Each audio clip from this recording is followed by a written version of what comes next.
Welcome, everybody. This is Abacus Fish, and we are playing Old School Essentials, Old School D&D via Roll20. This is a Hexcrawl Adventure. I'm joined by 4 players. We have Joe. Hello. We have Seth. Hello, hello. We have Noah. Hello? And a Shakespearean actor in our midst, Nick. Oh, come on. Hello. You get cast in one play. Hey, man, the quality of our stream has gotten so much better now that we have a Shakespearean actor. This will be our Shakespearean episode. So dost thou willingly of thee, alas, yonder, tis thee. Okay. How now, Game Master? So this is a hex crawl. For those of you who may not be aware, what a hex crawl is it's like I have all these backgrounds and settings and plot hooks that are just scattered throughout the map, but it's not up to me to determine which plot hooks people go with. Usually actually always, especially in these hex crawl things, it is up to the players to decide what to do about the situations. And with that, let's meet some of these characters that are going to be adventuring with us today from the camp on the North Shore. We'll start with Stickbeard. Joe, tell us about Stickbeard. Stickbeard is an older dwarf, has seen a little bit too much of life, especially lately. So stout, somber, quiet, but serious, likes to get shit done, likes to kind of a man of action. It's been rough couple of past days, couple of past sessions. Still not handling the loss of one of his cousins, I think. What was the relationship we had? Yeah, Goldie was your cousin. Yeah, okay then. So still not handling the loss of one of his cousins, Goldie, all that well. But is motivated by just that greater goal of ensuring that we all reach some sort of sense of stability.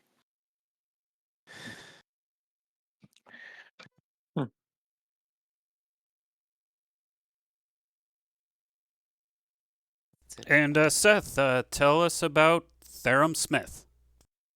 Therum Smith is an average-looking dwarf, young, I would say, like young adult age, average height, brown hair, carries his battle axe with him everywhere, and is, also a cousin of Goldie Smith, and seeks to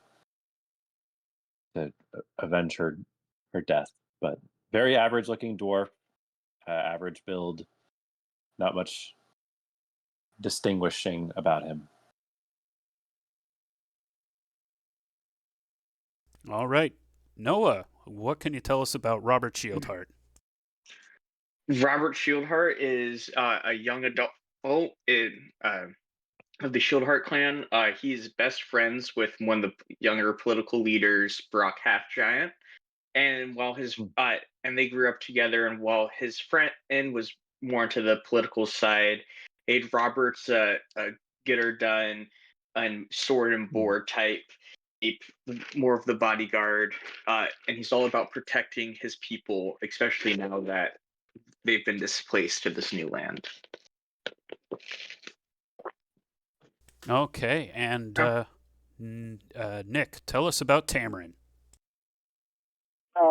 So I'll be playing Tamarin Burrow Hobbit. He's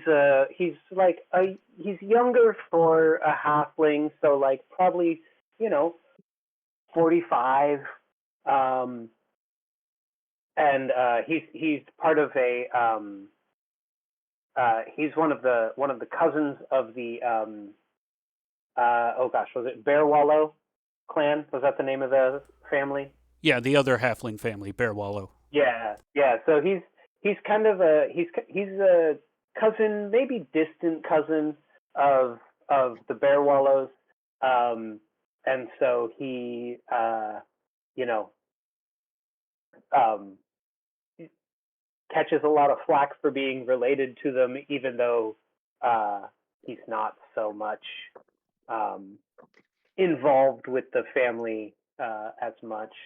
Um, you know, he's short even for a halfling at I don't know, like 3'4" maybe. Um, but just as stout as you would expect. That's why my icon is Baymax here. All right. And that is our cast of characters for today's adventures, Hexcrawl Adventures. We actually start the night of after last session. So it is that night you guys have returned from the Goblin Dungeon. Some bookkeeping to start with, actually. Your total haul has multiple pieces of jewelry and a wand to detect magic items. You can use that because Svardvisk Farron, who is a character Kellen has made, can use the wand and would have no issue just doing that for you real quick. It's just that would use up a charge. The other point of bookkeeping is, I believe Stickbeard and Robert, you took some damage, and it's only been 1 day's worth of healing. So look, I was going to say, look at my character sheet. I'm at 10 HP right now. Okay, so I think yours is accurate, yeah. Okay. And I'm at 14.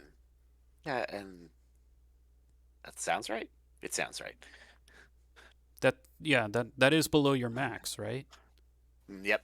Okay. By only a point, though. Okay, So. that sounds about right, because you guys took some damage and you healed some, but not all. All right, cool. Okay, so we will start our... we got that point of order out of the way. We start... It is that night. Who is on night patrol? Mind you, nobody suffers like a bad sleep penalty. I'm just asking, who's on night watch? I think Cameron would be willing to volunteer for that, seeing as how he wasn't part of the cave raid. He was not part of the last adventure, so he would let he'd be willing to give everyone else a chance to rest. All right. You joined the night watch with the 6 soldiers who were sent via Vargas. How many soldiers? Sorry? 6. Okay. 6 soldiers from Vargas. Their captain, Dan Verbrogel, who is he's short for a human. He's got short black hair, dark eyes, white guy. Appears to be in his mid-20s. Average build. He doesn't look particularly skinny, but he is shorter than average, like 5'5", 5'6". Mm-hmm. Still tall to me. Yes, still tall to you. But you're out there with him, and you're watching, and it gets to about past midnight, and the people are patrolling. You are near the center of the camp, but it just kind of looking around the patrols as they are close to the tents, and on the edge, just on the outskirts, you see a bunch of red gleaming eyes, and Danver points them out. Yep. Not only there, And then he points over. So he's pointing over west of your camp. But then he rotates his hand, pointing southwest, and he goes, there too. And then he turns his arm again, points more southward, south by southwest, and goes, and another patch of them over there too. They're planning something for you guys.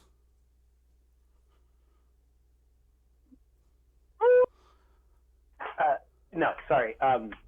Broke character for a second there. Are they goblins?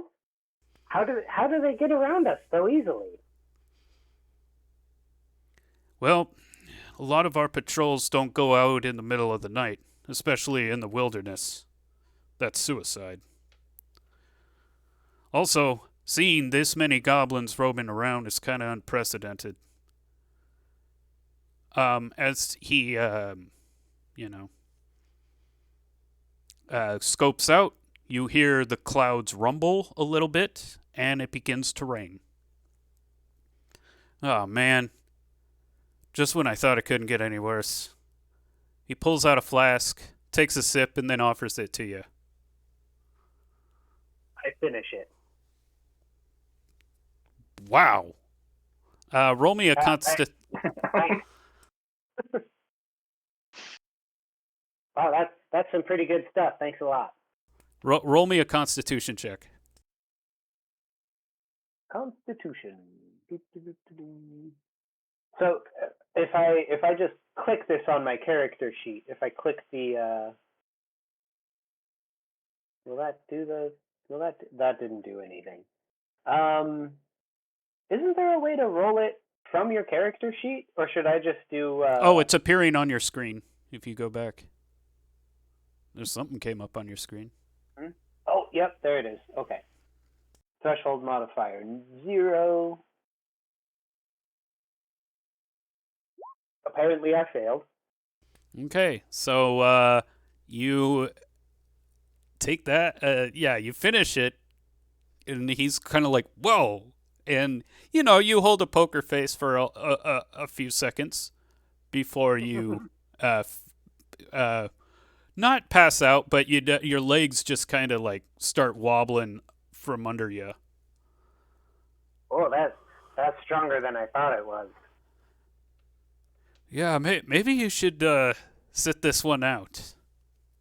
No, I'll be fine. Don't worry about me. Should we wake up the rest of the camp, though? We're surrounded by goblins, and it's starting to rain.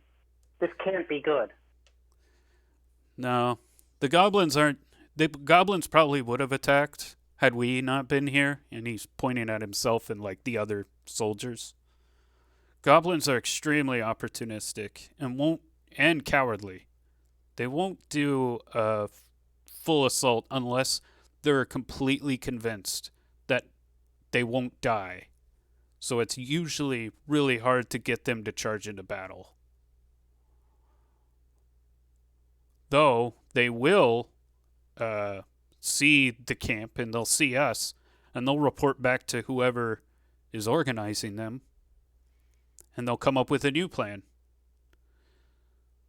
until you stop them. Well, that's at least a little comforting, I guess. I haven't seen goblins in these parts for like 50, 60 years, not since Maurice Vargas stationed Maurice's reach over there just less than a mile away from those caves. Started going into every part of those caverns and killing any green skin they found. That's back when there was an actual society in there, but that's long been crumbled. Is that the same Vargas that sent these troops out to us here, or is the current Vargas one of his descendants or relatives? Oh, that would be Lady Vargas's grandfather. Lady Vargas being the current ruler. Gotcha. Or current knight. Ooh, a lady knight, Yeah. a progressive society. Yes. We love to see. Yeah. But yeah, that's all I've known about the goblins. I actually haven't really seen any outside of the eastern forest. So what you're telling me is that if we don't deal with them, they're gonna find a way to deal with us. Yep. As soon as they figure out that they have a pretty solid advantage over you, they'll go in, all in. Well, that's good to know, I suppose. And then, yeah, we're just going to end the scene there. It is the next morning. And let me ask the rest of the characters what they're doing, starting with Stickbeard. You awaken in the morning. What do you do?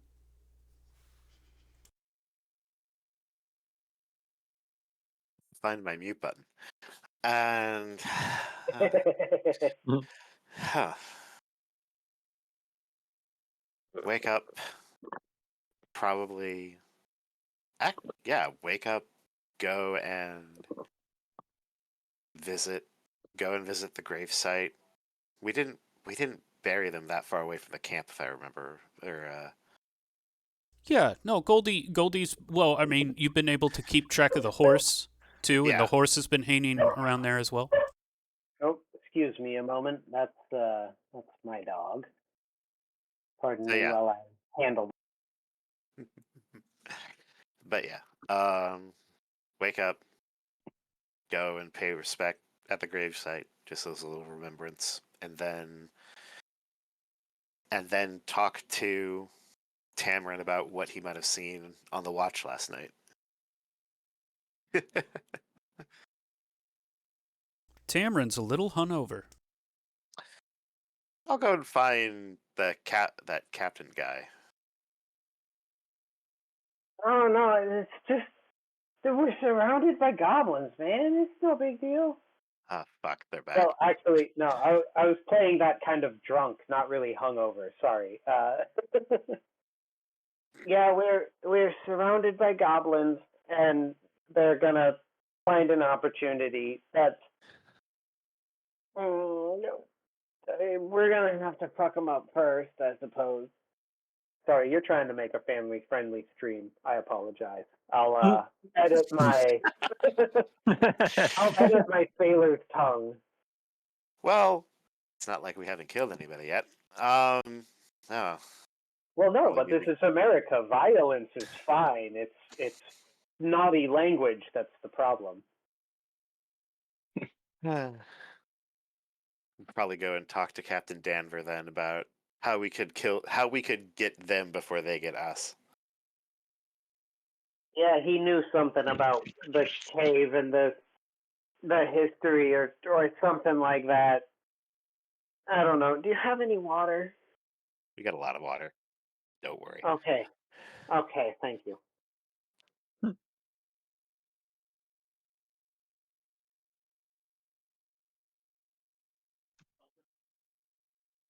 Okay, and Therum, what are you waking up? What are you doing? I'm looking for coffee. Gotta get up and look around, see who's by the campfire. Gotta look around, and I see Stickbeard talking to Tamarin. I'm just watching him.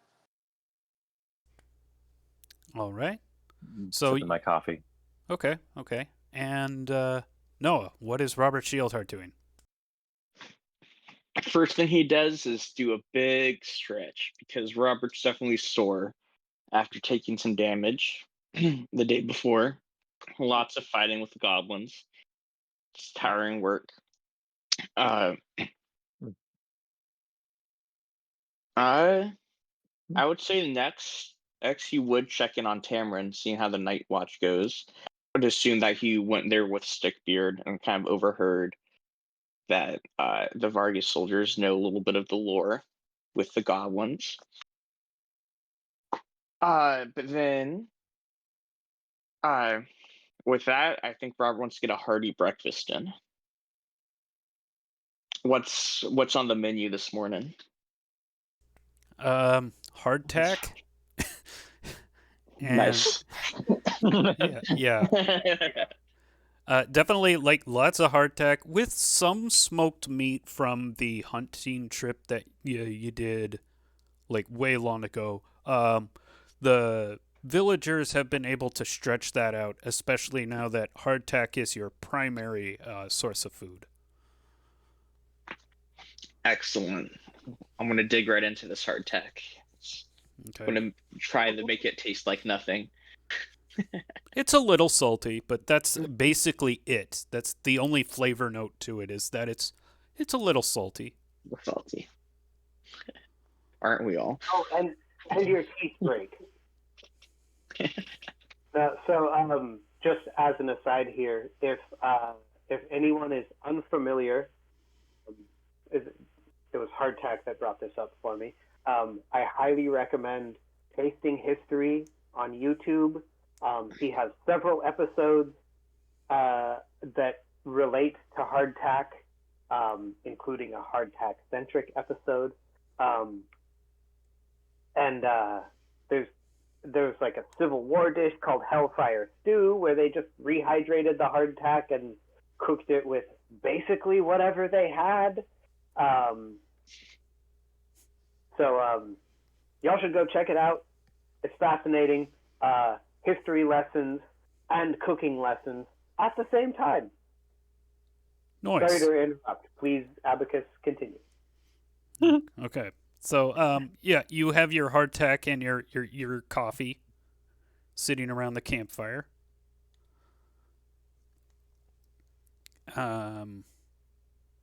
I guess, yeah, everyone's here. I guess what is your I mean, all the players are now at the campfire. So, go ahead, guys. Yeah, I mean, Taylor can't be like that hungover, right? Like, No, I wouldn't give you a penalty just right off the bat. it's like a mild hangover. I'm not convalescing in my tent. No, I just don't feel great. Yeah, you feel a little. You feel like certain foods would definitely send you nauseating. Okay, So, I'm gonna take my plate and I'm gonna pour my coffee on my hardtack and just wait for it to rehydrate. Because there's no way I'm handling that crunchy. Like, I'm not just gonna chew a brick right now, basically.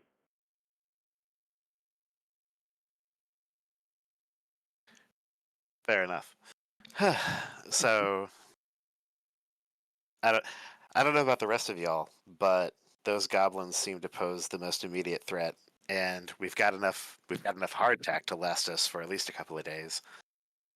And if I remember right, we have somebody in our little encampment trying to improve like our tents and whatnot and fixing stuff up. And the only other immediate goal we had was moving to that new settlement site that I can't remember. It was to the west, if I remember right. To the southwest? Yeah, that's right. So You want me to but put up the map, guys? well, before you do that, like I'm just gonna be like flat out. So like I would like to go kill the goblins. What do y'all think? Yeah, I don't think it'd be safe to relocate as long as the goblin threat's about. It'd be easier to move once we clear out the goblins. Theron's just sipping on his coffee and just says, "Yep, gotta get them goblins." They literally had us surrounded last night. I don't think it's safe to stay here and just let them be. Well, and yesterday we got were 'em. in their den. According to the, sorry, what was the captain's name? It was Danver. Denver Brogel. Captain Brogel made it seem like if we don't make them scared of us, they're gonna just come for us.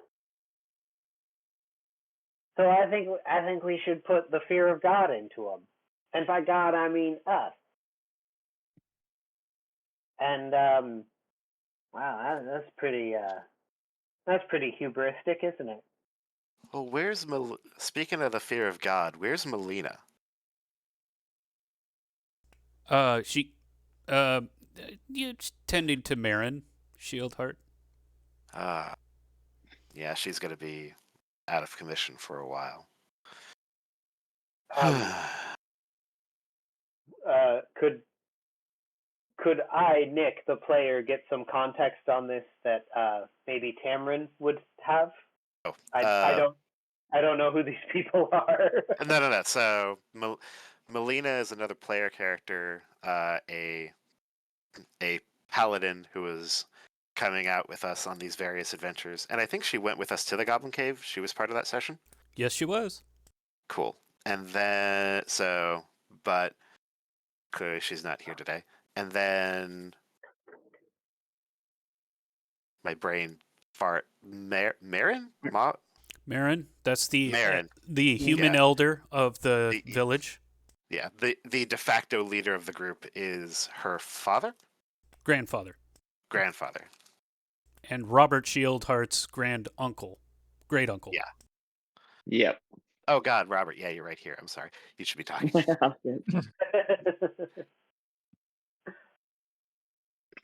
That's my uncle. Oh, you mentioned. Okay, so Marlena is probably not available to perform any wondrous miracles, and I wouldn't want to push her. I wonder if. Well, first of all, do you think us and 6 soldiers and 1 captain could take on how many goblins do you think you saw last night? well, it was a lot. It was a lot. Over a dozen. Ugh. Did we Okay. let a what was it? Was it a troll loose or something? We Or was did. it an orc? Or I can't remember what it was. It was an orc. An Okay. orc. Well, and we let them loose, and they ran the hell off. So Yeah. I would be. I don't know how we would find him. Or are you suggesting we try and find him? Oh no! I just saying an orc was afraid of that nest. So Oh, good point. But Danver also made it sound like that, like, if we strike first, the goblins are gonna be afraid of us. They are a cowardly bunch. I'm sure that's why they haven't struck yet. They're not sure if they can beat us. Yeah, that's what he said. We're too strong for them to just attack, even though they have us outnumbered 2-1, probably, at least, because there were dozens around the camp, and that couldn't have been all of them. So, But if we go for them, we could break their morale. dragging Captain Danver into this conversation. So how about a joint effort assault here? Well, I'm stationed to protect your camp, so I can't necessarily leave, but I can keep your camp secure from threats. Those are my orders from Lady Vargas. There might be soldiers still patrolling around in the caves that you might be able to get their help, because that's what they're stationed to do. Some backup would be very nice. Can you point on the map which cave would be where do you think these patrols are? So we can rendezvous with them? I can give you a general area. So he does, and I guess we're just gonna go to the world map. Here we go. You might need to zoom in. Yeah.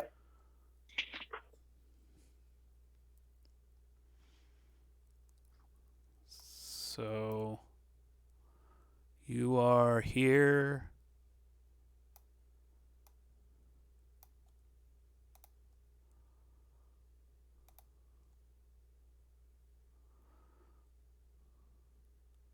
And the caves are here.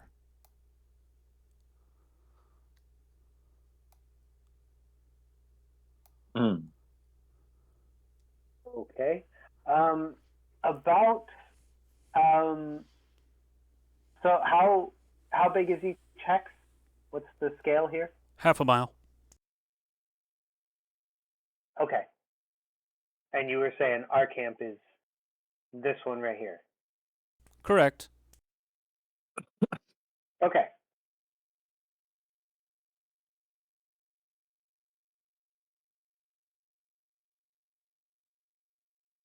Sorry, new player. Gotta get some things figured out here. You're fine. Man,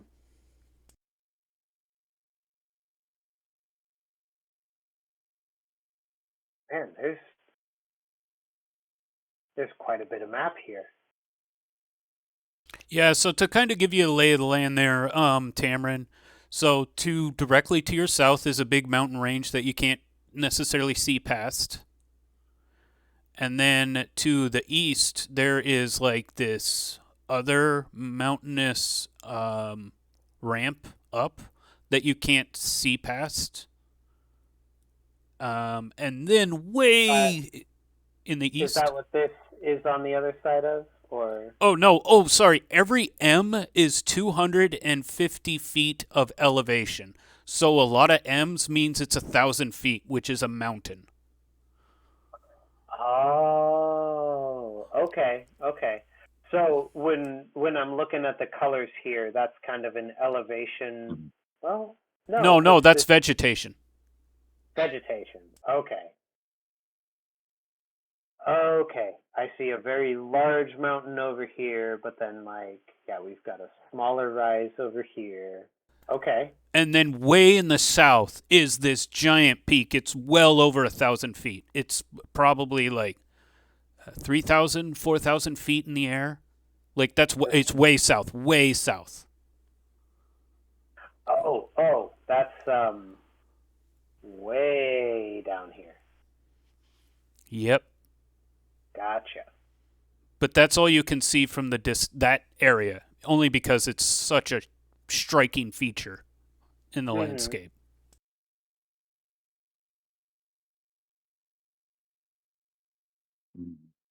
So, Captain Brogel, it's looking at your map and it says you might want to check out the ruins.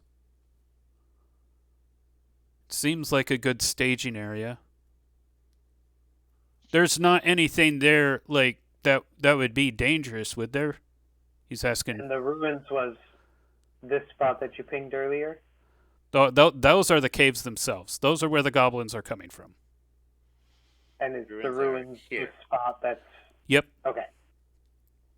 Okay, cool. And if I remember right, we cleared those out. Yeah, there was a lizard man, but you killed it. Yep.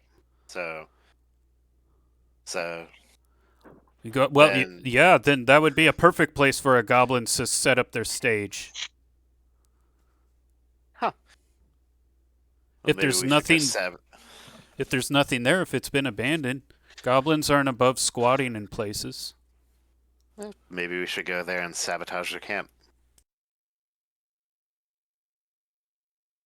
The sound of that. Okay, before you leave town, remember that Jonathan Fairlight is in town. He is a tall black guy, athletic build, short black hair. He basically runs anything you can find on the adventuring gear, he sells. With the exception of rations. He doesn't sell rations. But he sells basically camping gear. So before you guys leave, you can gear up. Oh, yeah, also it's raining. So every hex costs another 5 minutes to move. So you not only move at your slowest encumbered character, which is light at this point still, right? Yep. which is 15 minutes a hex, it is now 20 minutes a hex. But if you're on the road, everything's fine. You don't suffer the penalty, the rain penalty. But if there are no roads, you suffer the 5-minute penalty. So 20. Does the merchant have ponchos for fashion purposes? Yeah, he's got some. I mean, for a silver apiece, he can give you guys some ponchos. I would like to buy a poncho. He's actually, he's set up his own tent. He has 2 draft horses, Bonnie and Clydesdale. And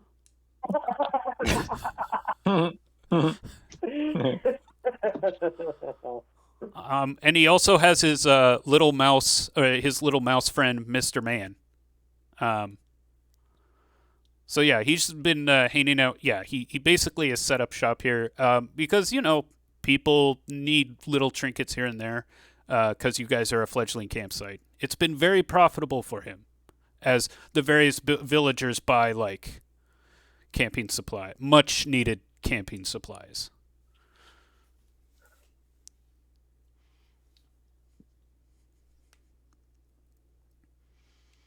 So at the very least, I'm going to finally pick up a sling. There's a sling in the total hull. There's in the community chest. You can pick. Okay. Oh yeah, I bought a bunch of them last time we were out. Cool.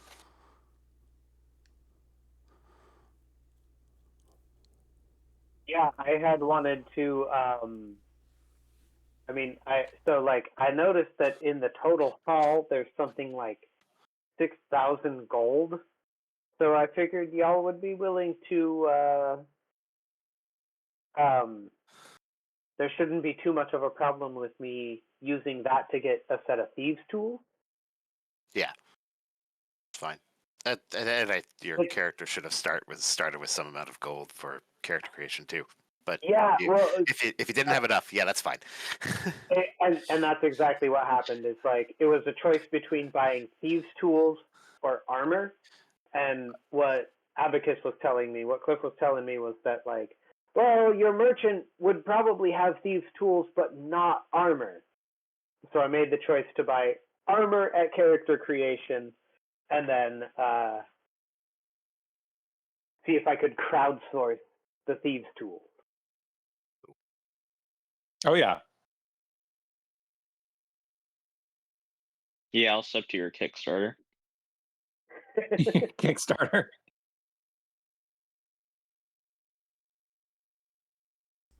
So yeah, as you guys are buying ponchos, Jonathan Fairlight's like, "What? Are you guys actually going out in this weather?" We got to take care of stuff somehow. Oh, is this about the? I've been hearing a lot of talk about goblins in camp. It's kind of scaring the,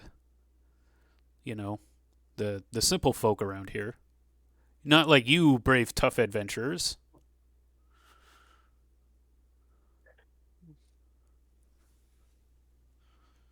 Flattering, but Yeah.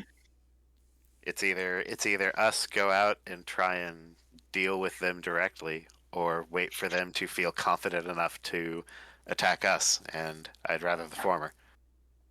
Hey, I get it. I mean, you are the guys that took out the flaming fist bandit. Like I have faith in your abilities, but just maybe a possible business venture. If you guys are gonna go out adventuring, and you're taking Lucky with you, who's gonna watch your horse when you go into the caves? It's not like you can take Lucky inside there with you. I guess we usually just tie Lucky up. Yeah. How about this? How about I watch your horse for you? I mean, you guys are going to be back before the day's over, right? Man on it. We hope so. Yeah, I'll just leave my stuff here. I'll ride Lucky with you over to the caves with you guys, and for 10 gold, I'll watch Lucky and whatever loot you guys find. And if things get dangerous, I'll ride Lucky back to camp.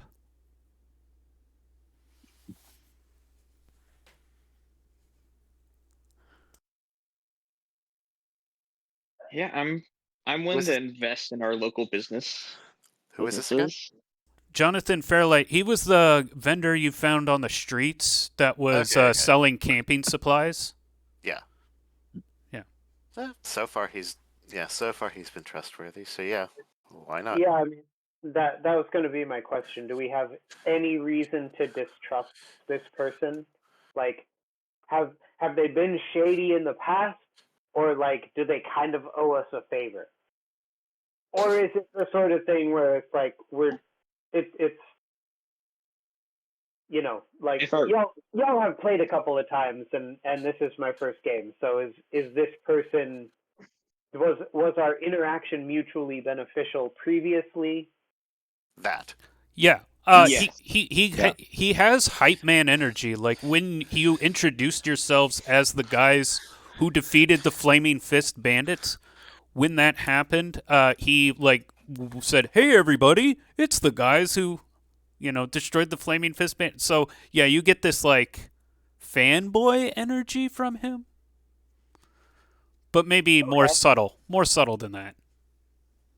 Right. he's pretty chill with it. Okay. In that case, Tamron has no objections.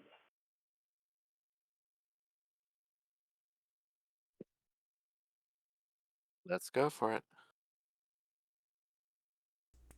Okay, so it takes you guys an hour. Oh wait, you're going to the runes first, right? Yeah, I think so. That sounded like the plan. Yeah. That's good. Okay, let me set that up. Hold on. Talk amongst yourselves as you're walking down the road. Just, it's like Red Dead Redemption 2. Just, have your horse conversation. Joe, your character is Stickbeard, right? Yes. Okay. Thanks for bringing me that water, Stickbeard. I feel a lot better than I did this morning.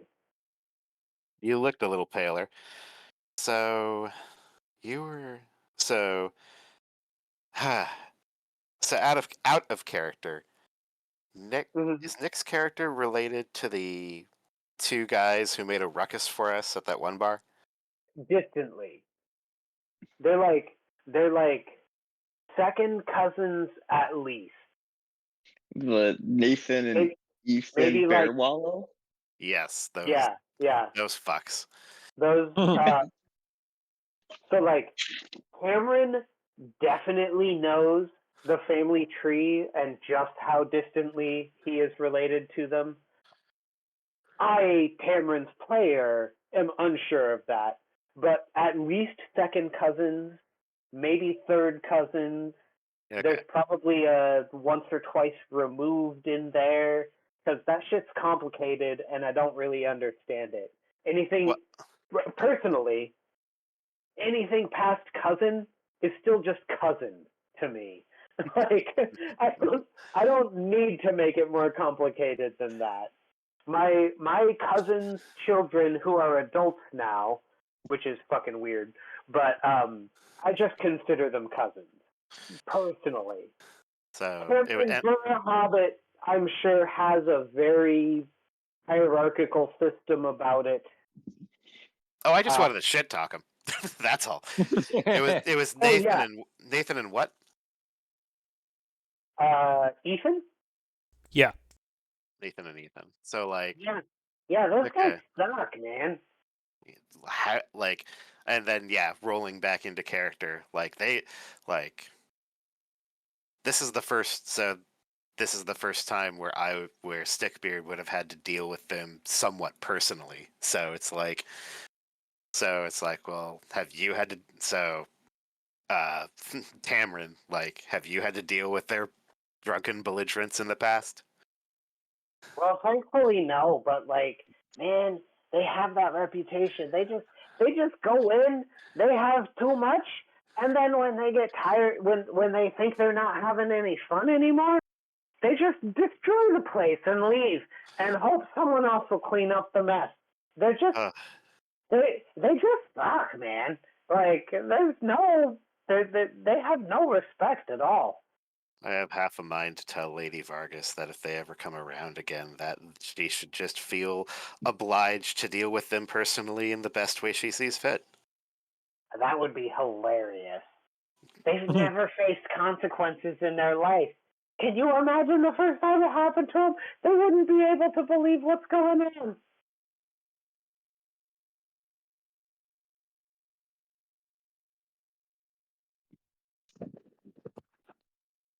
Okay, so don't necessarily move from that situation yet. Just that's the Mm-hmm. that's the I see setup. that. Yep.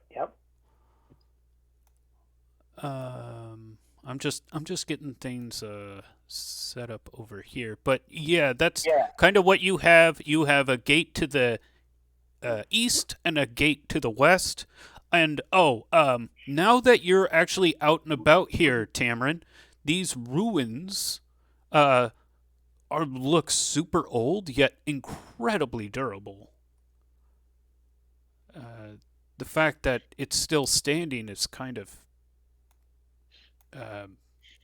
it's an incredible structure to look at. You're getting like pyramids of Giza vibes.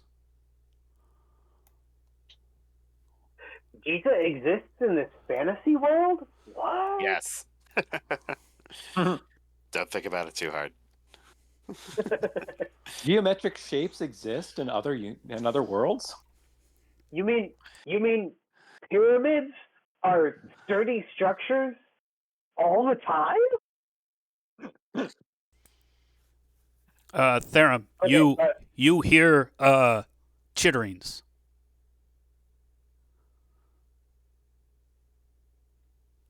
Oh, I hear.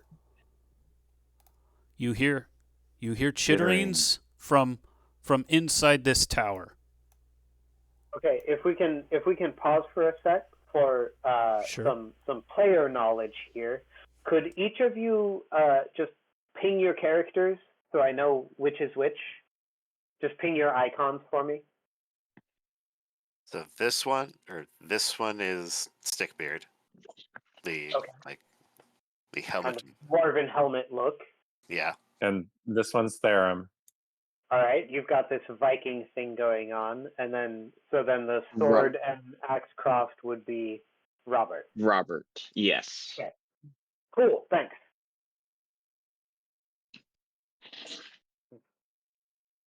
So is this see, this is all raised ground that we're on? Or is this the raised ground? Yeah, what is the darker area? Oh, yeah, that is water. It is knee-deep water. So it'll take 2 movements to move 1. So we're in like a very marshy place. Well, you're still pretty close to the coast. So like the tide's still Oh yeah. Okay. Like a coastal. Yeah. Coastal wetland. Okay. Watch out, guys. Watch out. We should approach carefully. I hear movement up above. These goblins could be anywhere. Tamarin will ready his bow and move to. Yep, right there. And I've got my sling, and I kind of approach carefully. Move through. Yeah. What's that? I'm assuming this is just a flat wall.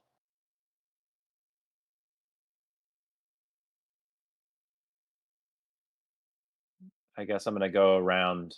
Yeah, that is a flat wall. The only real entrances is basically a broken arch Here. to the east and a broken arch to the west. Yep. The only spots we can actually see through. Yeah. I think I'm moving to this one because it's not there's not water in it. Oh, yeah, that makes sense. I like But- keeping my feet dry as well. All right. So as I approach, I'm gonna kind of just carefully look or peer around the corner. Where did my icon go? Oh, I see. Robert was sitting right next to me, or right. We were in Sorry. the same. No, that's all good. It's all good. It's been quite a while since I've used Roll20, so some of the intricacies of it are a little lost on me.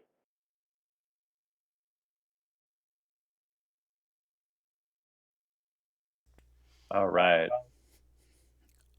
I wanted to say, everybody stop, because now that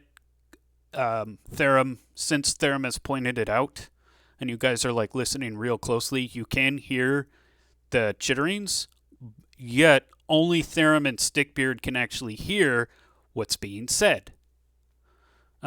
So it's coming from inside this tower somewhere that's connected to the wall structure. You're not necessarily quite sure because you can't directly see, but you're hearing something along the lines of, "I can't believe it. He totally ate like 3 of us, and now we're stuck here. I don't think he could have escaped otherwise.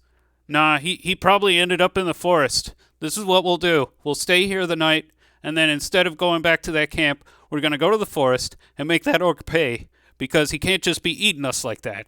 Yeah, good plan. We're gonna eat that orc.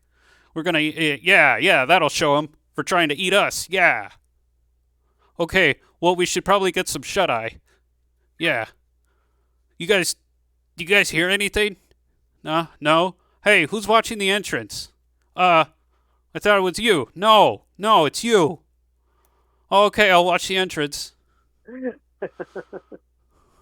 Side note, I'm really sorry. I just really pictured a bunch of Mortys talking to each other.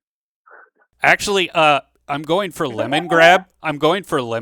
So, you know, Close in the enough. realm. Yeah. Anyway, And who did you say was actually able to understand that speech? Like that's completely lost on Tamarin, right? He just hears gibberish conversation. Unless you have Goblin as a language. Okay, yeah, Tamarin does not know Goblin, so he So just hears them speaking. Okay, yeah. Okay, I think so Stickbeard and I are the ones who, then I will. who hear it. I will so save my snarky remarks because there's a lot of comedy there, but you know, if I don't speak the language, I can't remark on it. I'll give Tamarin a gentle nudge and give him the gist. Hey, isn't that the orc you were talking about? Yeah, it is. About the orc you were talking about? Oh yeah, Going to no doubt.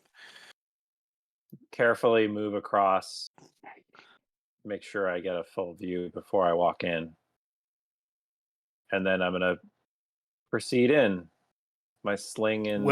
So at this point, I ask you: are you trying to move silently? Ooh.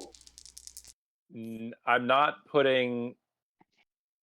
I mean, I'm not running in, but I'm being careful, but I'm not like actively trying to be silent. Oh, well, because otherwise then they'll just hear you. But if you're trying to be silent, then there's a chance. Yes, then I'm trying to be silent. Yes. Let's see. Is that a... No. I make the rolls on that. Oh, okay. So you're moving and you feel pretty confident. The chittering seemed to be going on like normal. They keep, I'm going to sleep by that pile of rocks. No, me. I deserve it. I deserve the highest bed. The bed taller than all of you. No, I deserve the taller bed. I would think I could, since I could hear their voices, I can kind of pinpoint kind of where they are and try to avoid being seen, like So I'm gonna try to hug this wall. I assume they're up above. So this is like, yeah, kind of a structure. You haven't found the entrance, but and actually you haven't been How here. tall is it? It's over 20 feet, I'd say. Oh, okay. But as your Stickbeard would remember this, the entrance is on the south side. Stickbeard would remember it. Joseph didn't, but Stickbeard would. Well, right, but you guys were approaching from the north, so you know. Yeah.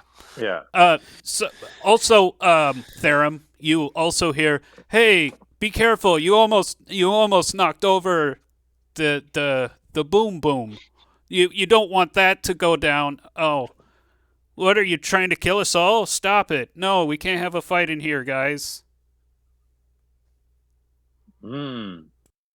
Yeah, I'm gonna continue moving silently and slowly, trying to figure out what the boom boom is.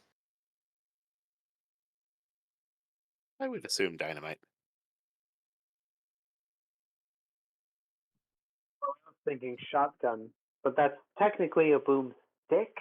So Okay, so wait, stop on that corner. Okay, yeah, so you see the entrance.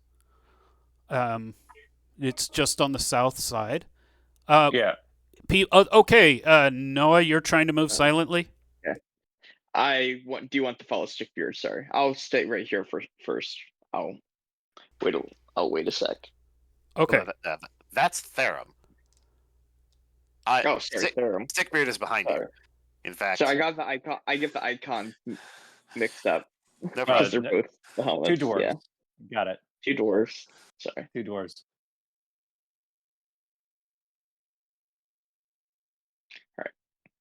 I'll just you- chill here for a sec. Gotta Therum, what trying do you to- see? very carefully moving around. Okay, make a dex roll. A dex roll. Yeah, dex check. I also think it's reasonable that while he's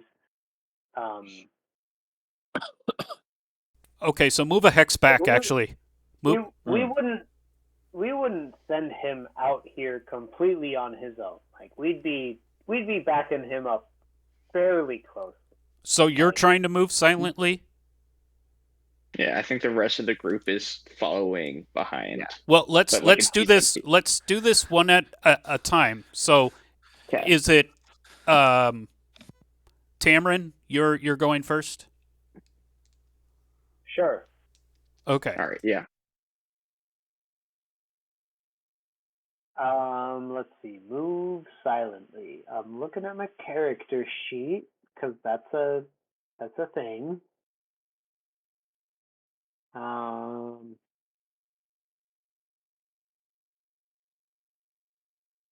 Is that just a dex check? What am I looking for here? I rolled a dex. Oh no check, no yeah. no no! Yeah, he had to roll dex.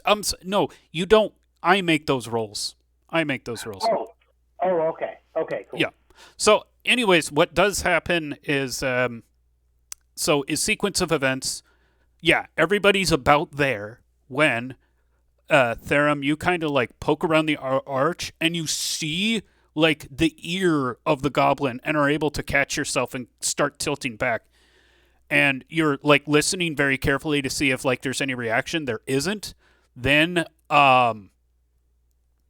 there's some gravel just like right under your foot, Tamron, and you step on it and it just makes the loudest crunch possible. And you, Therum, here, and Stickbeard, hey, did you hear that? Yeah, I heard that. I think there's someone outside. We should go outside and look around. I don't want to go outside. The sun's out. It hurts my eyes. You go out. No. Hey, you're the lookout. You're the one who's supposed to go outside. Fine, I'll go outside, but I'm not going to stick around and fight anything if there's anything there. Overhearing this, I move around to this other side of the corner and grab my and switch to my battle axe and motion to Tamarin. I'm assuming Tamarin realized what they did. Tamarin Uh, hears a bunch of chittering. Oh, Yeah, I I do not understand their language. I motion Maybe- to Tamarin like they're coming out, or there's a scout coming out. So Noah sees this, but Stickbeard not necessarily sees this gesture. Then I'll lean back, hey, whisper to Stickbeard, like, hey, Stickbeard, I think they heard Tamarin. And get your weapon ready. I'll just move right there. Because that appears to be behind-ish a tree. Might Okay. be good to have your long range. I still have my bow out. I readied yeah. my bow. I readied my bow earlier, so we're good to go. Awesome. Cool. I have an arrow knocked. Knock knock. Who's there? That's not how arrows work. Anyway. So it gets to that point, and roll initiative. Maybe I should feel roll. like I was about to say Tamarin's the one who got us into this mess. Let's see what. Oh yeah. Oh, okay. Yeah. What? That's just what, Initiative. D6. Under combat. Well, hold up. On the So right side. for Nick's edification, it's one roll for the whole group. Oh right. I do recall that. Oh, okay, my bad. Yeah, this is my first time playing this game. It's not my first time playing this system. So, let's see. I'll hit that, and then I think that'll do the thing. Yeah. I rolled a 4. Okay, and that included your +2 from. Oh, no, I don't think so, because on my character sheet, initiative just says 0. So should I put 2 there? Yeah, because you get 1 for being a halfling and another for being for the dex bonus. Okay. So I'll do it again. You guys go first. But I rolled less. How is that? Work? Yeah, wait, you couldn't have rolled it. The initiative thing's weird. Just, I know that yours is a D6 +2. That's all we need to know. Is this one of those things where like lower numbers are better? Because I know in this system sometimes lower numbers are good, but then sometimes higher numbers are good. I don't know. I'll take your word for it. Let's go first. Don't look a gift horse in the mouth. Let's go first.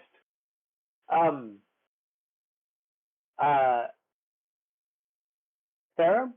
Seth, you're playing Therum, right? Yes. Who? Yeah. Yeah, okay. yeah. You're closer, so I think you should go first. I think I am going to.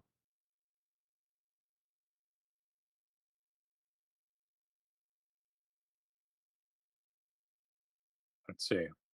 Is this? Oh, this is water, isn't it? Yeah, the darker stuff is like 3 feet of water. Need Well, that feet complicates need, not things. 3.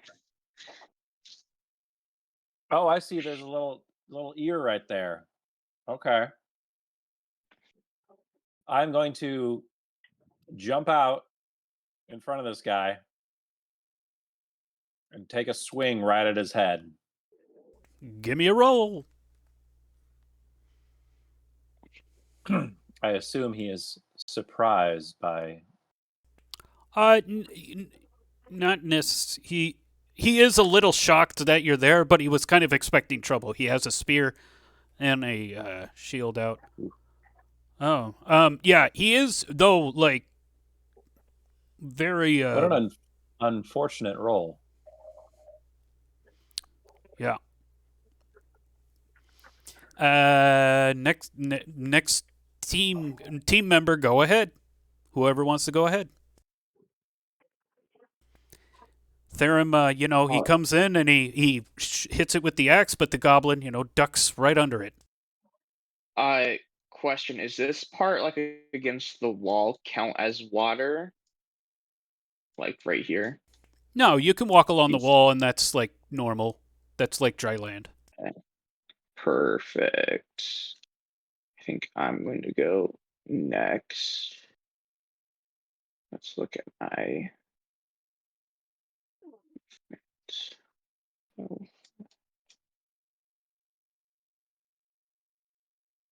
Oh, didn't mean to do that. Shit.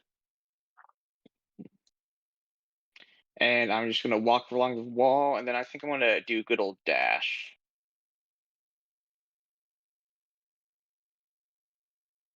And that's as close as I can get. That's my turn. Trying to back up Therum. Therum, come in. I've still got all this gear on me, so sticking to the wall, that's about as close as I can get.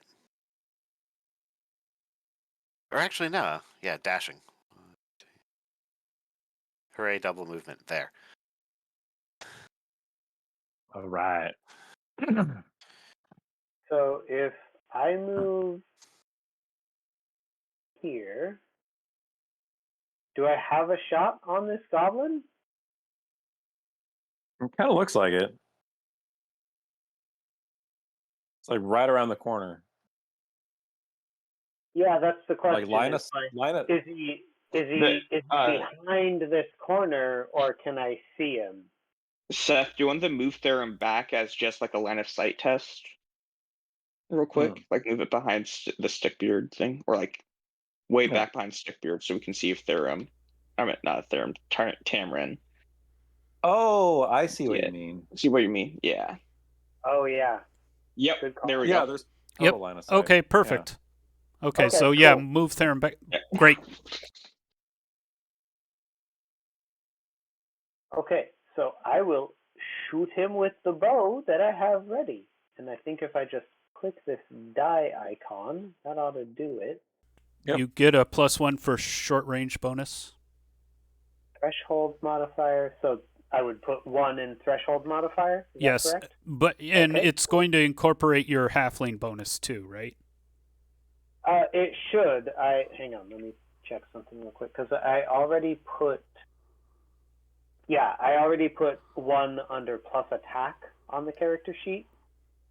Because of the halfling missile bonus. Okay. Whoa! Holy cow! Snap. Dang! That kills him dead. Arrow goes. Nat 20, it says. Oh, yeah. Oh, that feels good. I think that was my first roll. Holy crap. That is great. Yeah, so Therum, you kind of miss with the battle axe, but right as the goblin bobs its head back up, arrow goes right in between his eyes, falls back, makes a splash, and you hear, hey, so is there anything out there? Hey, you should answer back. Did you run away?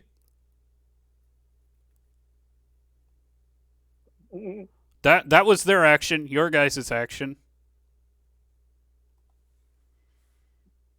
Hey, Therum or actually, roll initiative. Actually, that would be fair. Roll initiative. All right, I'll go for initiative this time. I was going to say, it's someone else's turn. Oh, wow. Yep. That's pretty... And you go first. Guys are rolling well. Hey, what are you guys that can speak Goblin? Are they on to us yet? Or should we still be kind of quiet? we should still be quiet, and we could probably still get the ambush on the drop on any of the rest of them, especially with how easily that one fell. Good lord.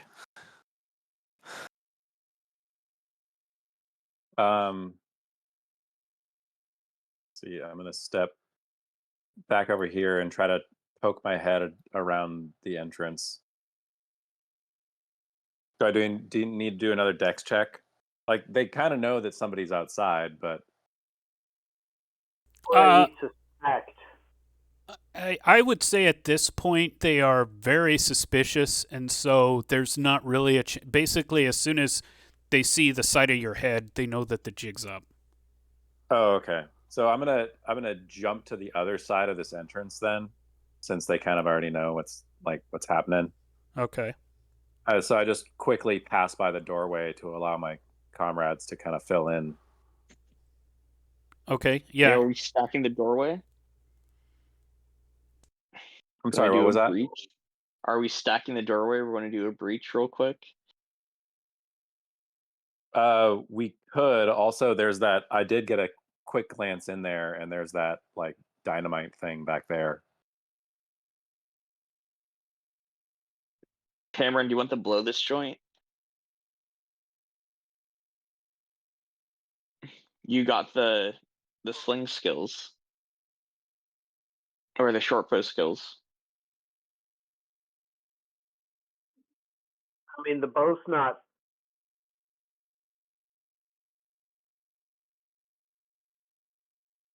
Do you have? I mean, Oh, we would. The need it goblins were over saying here. it's super sensitive, right?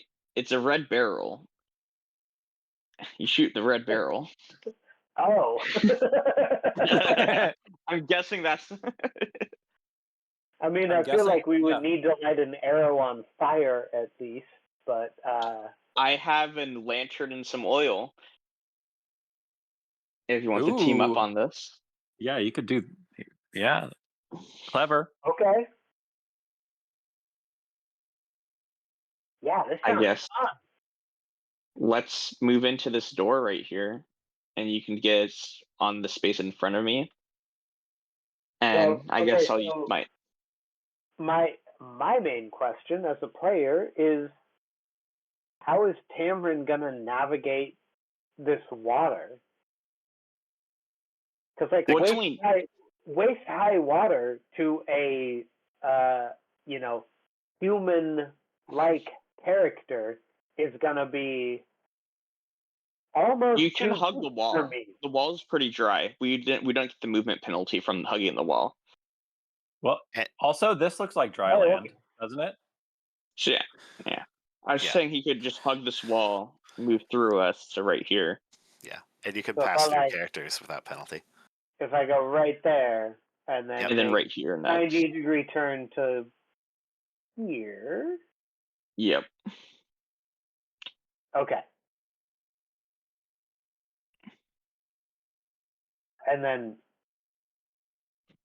50 feet. You quick That's shot? pretty sure that's short range for a bow.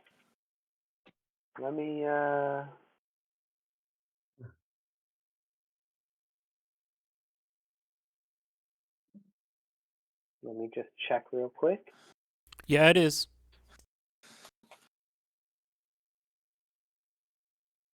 Yeah. Yeah, perfect. Yeah, I'll use my action to help you light an arrow on fire.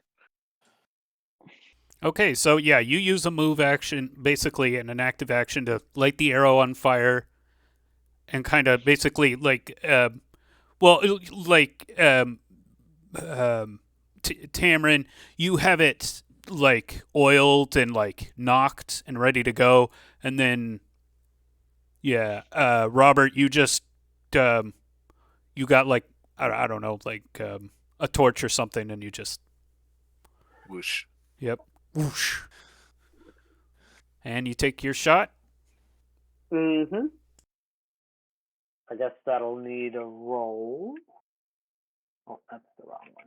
There we go.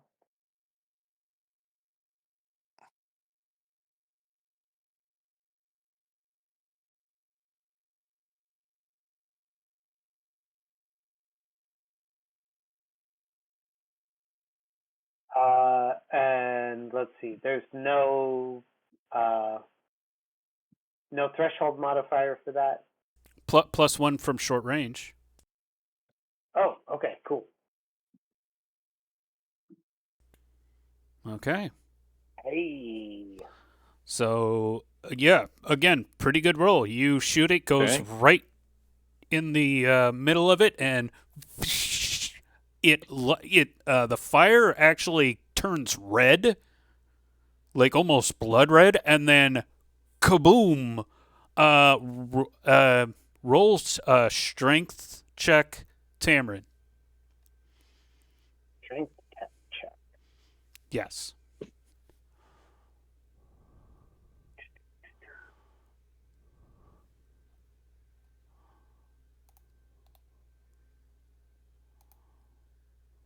Okay, Oh. you are not. Apparently a success. Yeah, so you are actually knocked a couple of hexes back, but you slide back. You are not flung back. That sounds pretty cool. Yeah, no, you light the arrow and you're like, yes! And then this massive shockwave just pushes you back. Nobody else is affected, though Therum and Robert, you do kind of see this shockwave just kind of blast out the entrance. Nice. So, And I as that happens, I'd kind of just motion to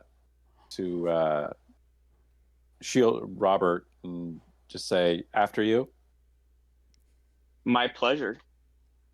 And I guess I'll wait, move in. everybody Got give me the a save. initiative. Give me a save versus spell, actually. Oh. Ooh. Save versus spell. Spells rods. I see it. There we go.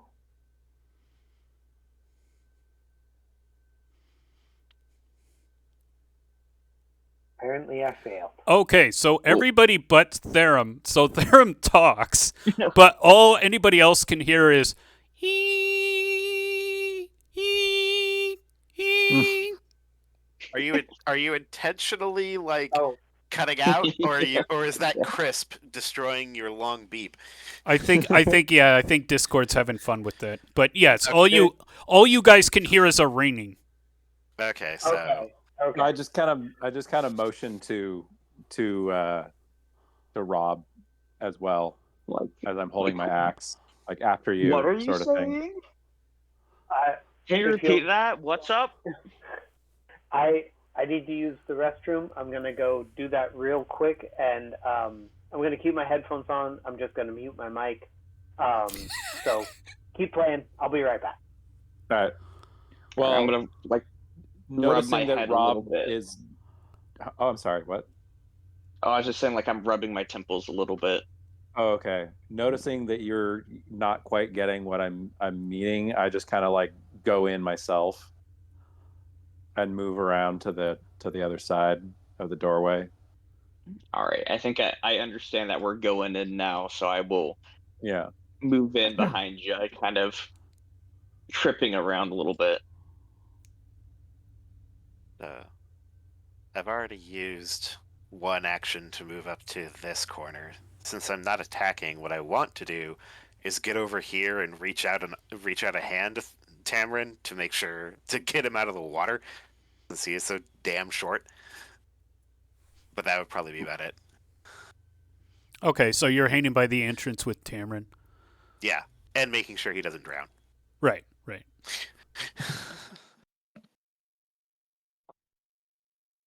So the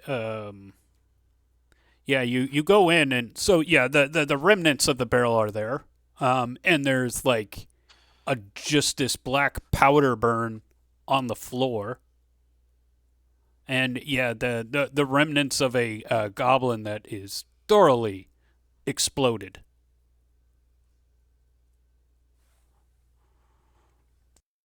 Nice. Therum, I think we should check out that explosion room, see what's left over. Yeah. Are we still rolling initiative or? No, we're done. Oh, okay. So Oh gosh. Oh, nice. Holy cow. Move back here. Yep, that was a lot of them. yeah, there's oddly enough, the structure remains mostly intact. The explosive somehow didn't damage the building. It definitely destroyed the goblins, though, and whatever weapons or armor they had. Oh, dang. I was just about to ask to see if there's anything left over that we might be able to scrounge up off of them. Well, there's not much, but there is one. Hold on. Let me get the right. Yeah. There is a small bag of coins. It's got 59 copper and 49 silver. All right. Cameron's response to the remnants of the goblins is, "Oh, gross."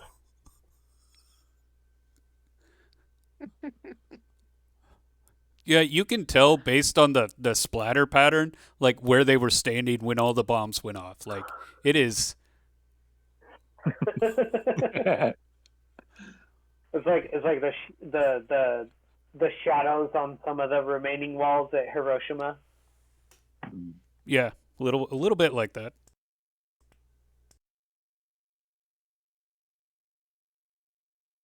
Ooh, dark. But All right. Well, we cleaned that out. Think there's any more of them lurking about? just to make sure, the barrels still on the map, those are all now exploded barrels, like Yeah. not salvageable. Okay, cool. Yeah, they're basically various parts of it and just giant black powder burns where those barrels were. Cool. All right. There's not much worth salvaging here, but we certainly reduced their ranks. Yeah, and in response to Therum's question, Cameron's gonna say, "Well, this definitely isn't all of them. I saw way more than this last night. There were what, 6 here? That isn't even close to half of them. I'm telling you, they were all over the place. Maybe What we have here is a good start, and nothing more." Hey, for those who speak Goblin, what were they talking about before we barged in? I heard a lot of chittering, but I can't apparently they're understand it. upset. Apparently they're upset that we freed that orc last time we were out. Perhaps we should return to the cave that's where we great, found the orc. Did they say that it went anywhere? I'm glad we were able to save it if they wanted to get revenge on them. Didn't they say that it went into the woods? Yes. Yeah, they did. Yeah.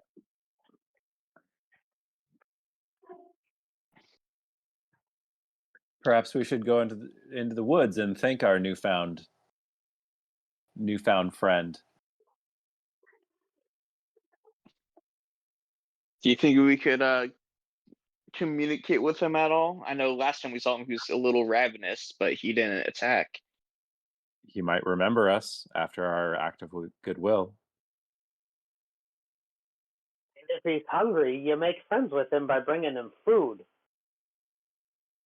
That's how you make friends Maybe with slaves. You just bring him food. It's not that hard. if he has an appetite for goblins, we just cook some up for him. You think he'd want them cooked? Or is it more of a sushi situation? Goblin sashimi. I don't know much about orc cuisine.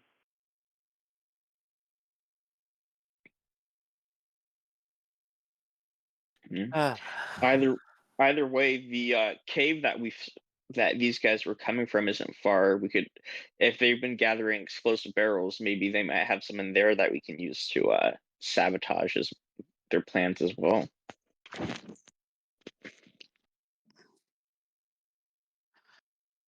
So those are really the two things, the two immediate things we could do right now is either go find our orc friend to see if they want to ally us, or go right to the cave. I would vote going to the cave. And Yeah, our orc friend might be friendly, but I'm not sure how reliable in a fight he might be. there's also no guarantee of finding him. But yeah. True. All right. Well, we got what little loot was left after these guys. Let's go to the cave and see what's up. Okay. You walk back towards the horse, which looks a little spooked, and Jonathan Fairlight's like, "Whoa, what happened? It sounded like lightning."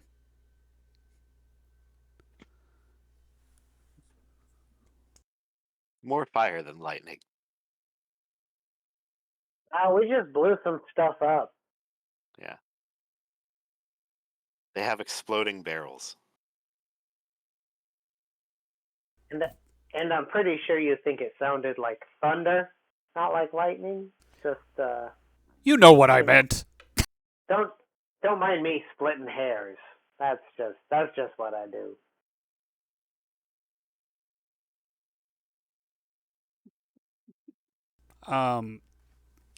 Okay, so you guys are back on the map.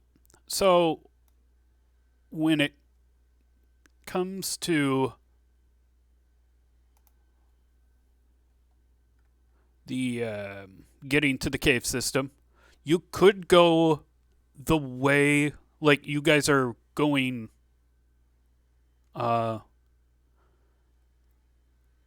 into the cave. That you could go the entrance that you wanted to, or you could try and find another entrance.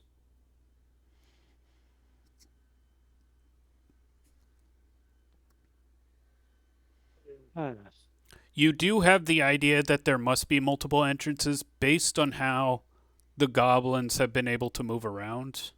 Like Yeah. when you guys went into that one entrance that those two guards knew about, it wasn't like there was a whole bunch of goblins guarding there. There was some kind of security, but it didn't seem like a main entrance.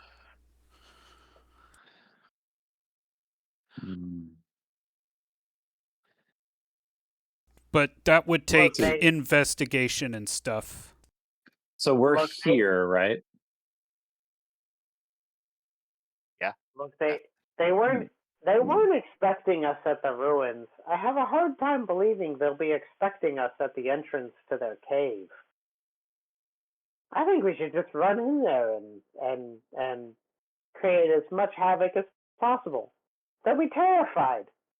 It doesn't take much to scare a goblin. You jump out from behind a corner and go, and if you're a little bit bigger than them, they'll run away. And most of y'all are. I'm not, but that's irrelevant when I have this many tall people around.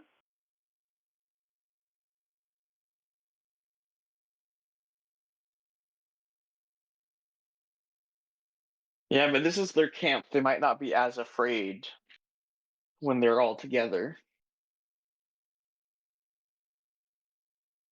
It's as the old saying goes, Well, we could go goblins together strong.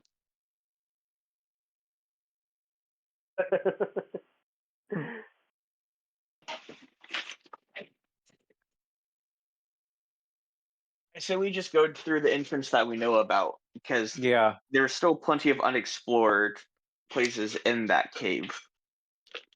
And that's probably where our guard friends are still guarding. So we might be able to get reinforcements as well.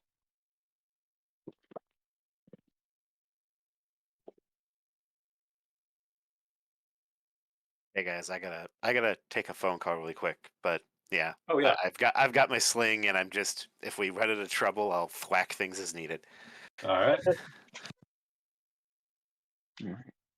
So sounds like we're going to the main entrance.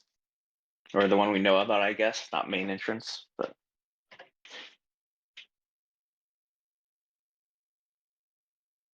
nice. Yeah, you know, as a player with no other context, I'd say yes. Let's just go for it, basically. Yeah, because we Um, were. You're using the same entrance that you did last time. You're not looking for another entrance. Right? Is that the plan of Right. attack? Okay. Yeah.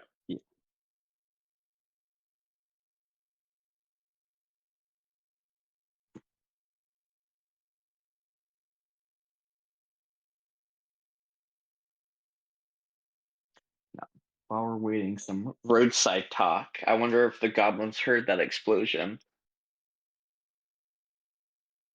We weren't too far away from it, and it was pretty loud. yeah, I mean, it was like, what was it, 5 or 6 barrels of explosives at a distance of half a mile, maybe a mile. Yeah, half a mile, but we can Pythagorean theorem the elevation if you want. I don't do. Does trigonometry exist yet? Well, and like, you know, the God, what's that whole thing? The square cube thing, where like, the larger the area, the less the effect. Oh, it's like the inverse square law. That's it. Inverse square. Okay, guys, so it's been about an hour travel time, and your business in the ruins took about 10 minutes, so you have 10 hours and 50 minutes of daylight left. Woo! We're making good time. But it will take another 10 minutes for you guys to rappel down. You are actually surprised to not find anybody guarding this patrol here. This entrance. Yeah, you do not find anyone. This was the general area where those 2 guards were patrolling, but they don't seem to be here now.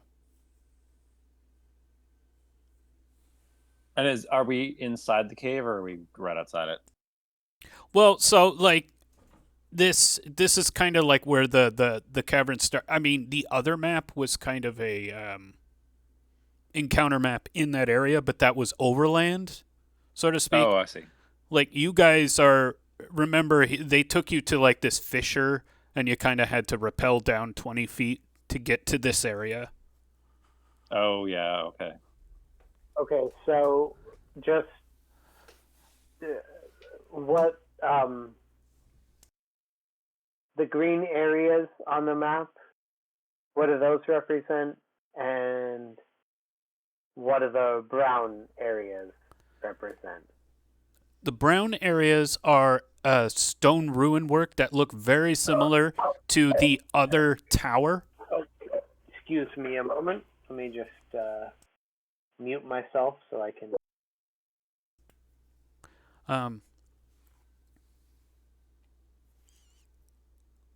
So yeah, the I guess brown stuff is runes made of the same tower that you guys were just at. And the bluish green stuff is water. Knee deep water. Knee deep to a human. Yes, knee deep to a human. Though there are some places under the water that look like underwater caves that if you wanted to, you could go underwater spelunking.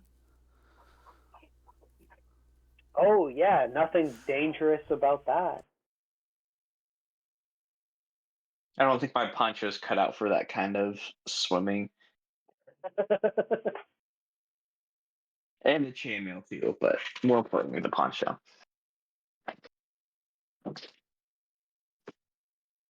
Oh, Yeah.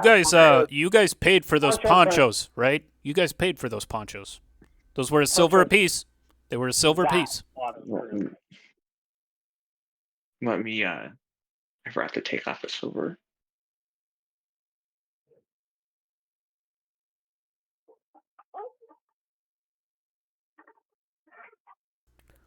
By the time you guys get to rappel down here, another 10 minutes have passed, so it's 10 hours and 40 minutes. Yeah. And then, which direction did you say was where we just came from, and which direction was? You came from up above. Okay, came from. Oh, like directly above. Okay. Yes. If I remember right, last time we went south to find that like weird cave where the orc was trapped, right? So let's go back there and check it out. Yeah, let's do it. And both of you guys have lanterns? Yes. So I think. Let me look at like the oil stuff because of that last one. It might be. Yeah, Tamron has a lantern as well. Okay.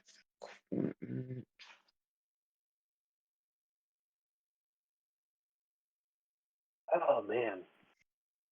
The flask Let's of oil lasts for 4 hours, so I think I used about 1 hour of it last time, and we can assume I used like another half hour. So I should still have plenty of oil for right now. Let's just say 2 hours of oil. Also, Jonathan Fairlight has extra and he obviously would probably bring something like that with him. And he's watching your horse, so you could probably buy some oil off of him. Probably, yeah. We have enough for now. I'm not worried about that. Okay. The logistics of that. All right, and I think it was southwest-ish is where we went last time. And didn't we see a whole bunch of goblins down there before? So we should. You we heard. we heard. Oh. I guess now we seem a little bit more ready for take them on. Ah, yes, there it is. The little hatch.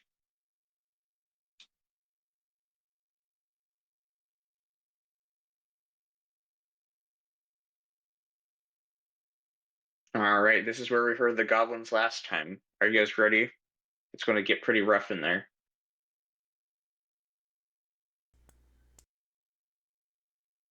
Tamron readies his bow. So, All right. as you recall, when you go down that trap door, it leads to a corridor, and there is a passageway that goes to the left and a passageway that goes to the right. Both of the passageways are like natural caves that blend into more brickwork.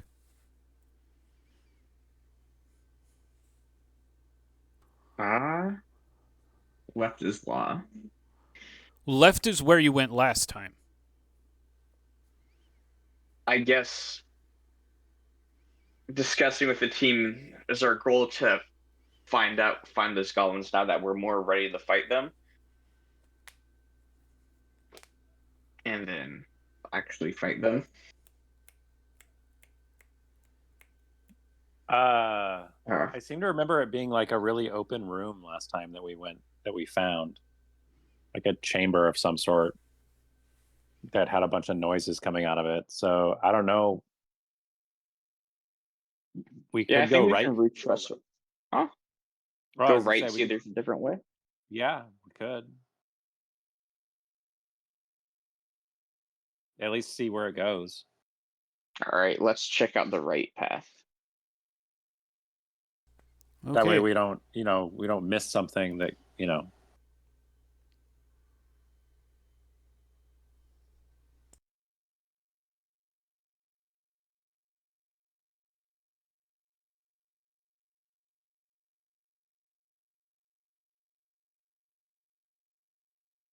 All right, right. It is. Okay, I am setting up the map, but go ahead and have your horse talk.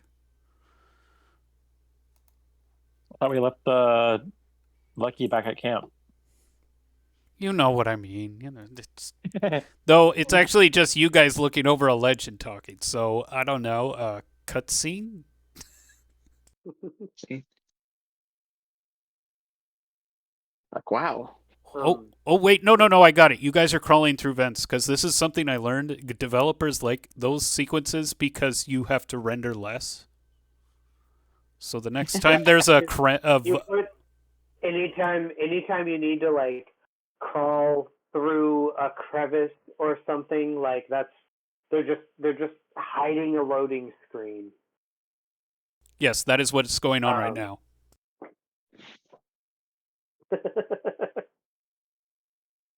Except not, because you completely telegraphed the whole thing. So, boy, it sure is nice that we get to wait while this next map loads, isn't it, guys? Oh yeah, this event is really nice, nice and cozy. This brickwork is pretty fascinating. Is anyone able to? Oh, go for it. Oh, I like the blend from stone to masonry. Yeah, and the water really helps keep the dungeon dank and damp and mildewy, so it doesn't get too comfortable down. Yes. That's a nice touch when your dungeon also smells bad.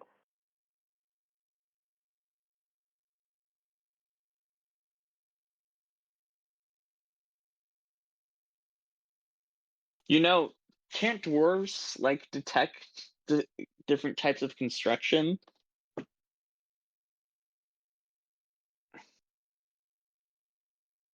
Like, how old do this brickwork seem? Well, I think you can tell if it's a dwarven or not. It is dwarven, and it appears to be thousands and thousands of years old.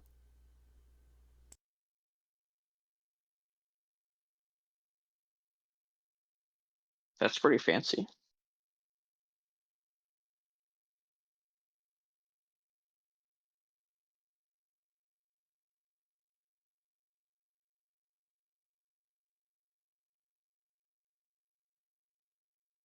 Okay, yeah, you're walking down this corridor, and there, after a while of more of the natural cave disappears, and you find yourself in what looks to be some kind of ruptured, some kind of seismic activity happened here, but a ruptured part of some kind of structure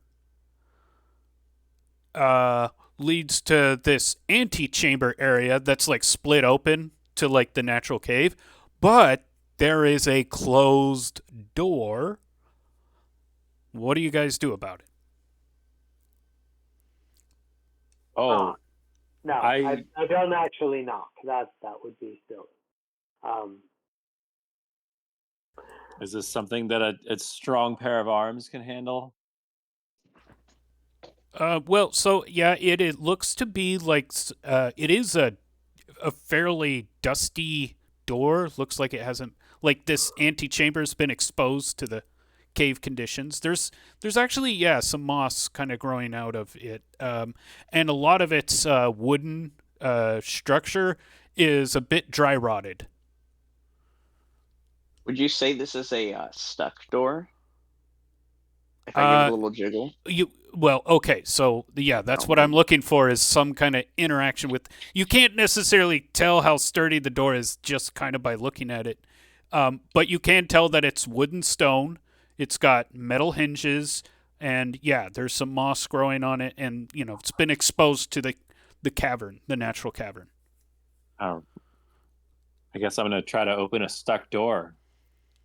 it actually opens quite fine, quite easily. You're Oh. first.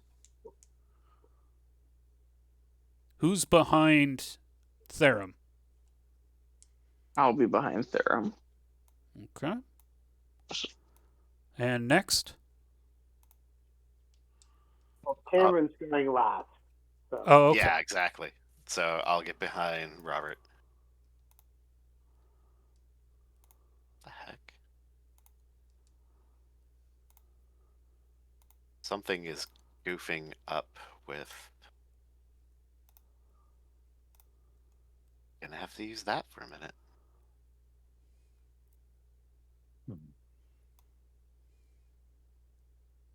There we go. Okay. And that's how you guys enter this chamber.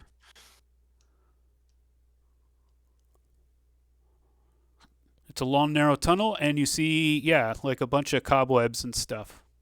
This looks, you notice immediately, like, this corridor seems a lot less weathered than just right outside. Like, the door, despite its structure kind of rotting, has kept most of the elements out. This area, the air is noticeably drier in this chamber. So it seemed like the air is at least fresh, or is it just Stale. dry and stale? Yeah. All right. Going to move in.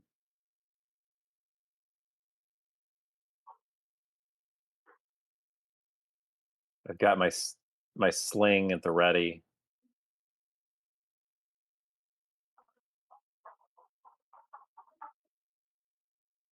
I got sword out, ready to Yeah. go. At this point, I'd have battle axe out.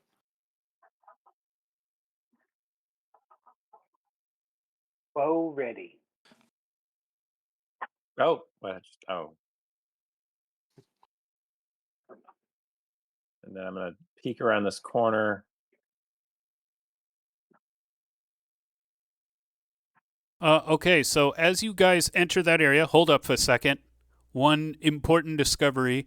You guys are kind of pushing past the cobwebs and stuff and, like, walking through it a bit, And we'll say.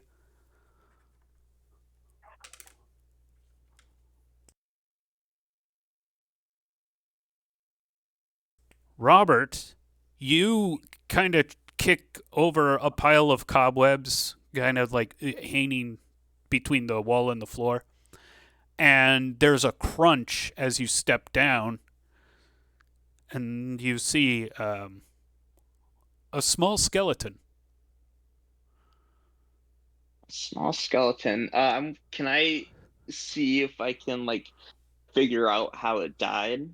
Like, is there like a weapon stuck in its bones, or like a It spike going through the skull? It's in cobwebs, man. Well, actually, so despite it kind of being in the cobwebs and stuff, it looks fairly fresh, and upon further inspection, it's a goblin skeleton. Oh, so something ate Ooh, goblin. that's a relief. I was worried it was Uncle Angie. Hey, y'all, watch your step.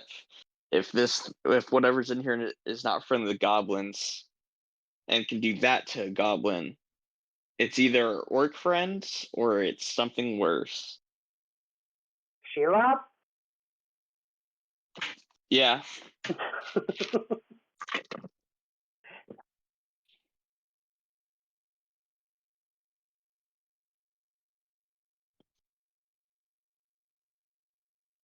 All right.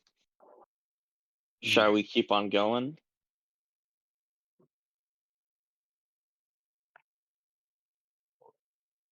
What other choice do we have? Yep. All right, gang. Should we split? There's two ways we can go here. Should we split into two, or should we keep going together?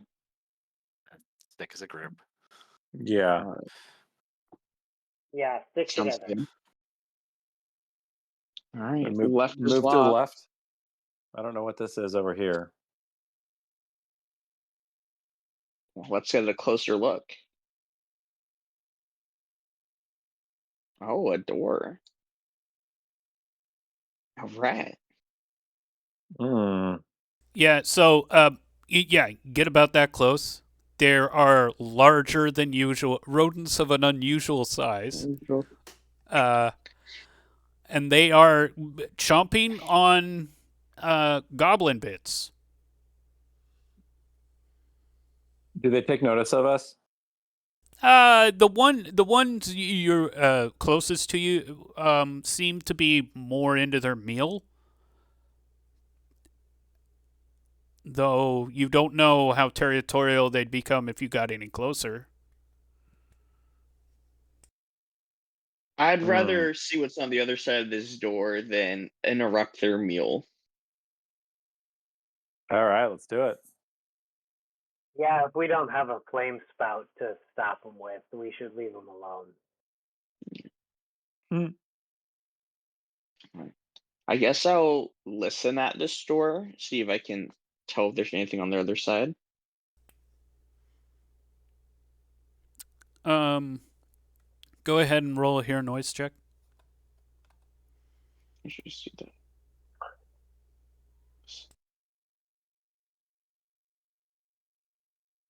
Can I assist? You can all make a hear noise check.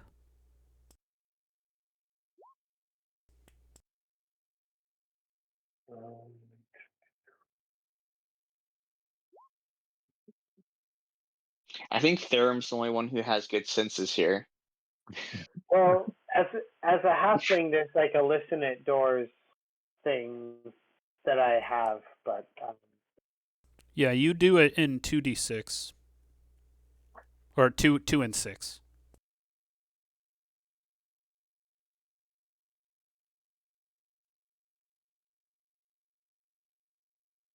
whoa. Now, first Theram doesn't lose their hearing. Well, this makes sense because Oh yeah, Theron was the one who. Seth, you didn't lose your hearing, so. True. I did not have an. Yeah.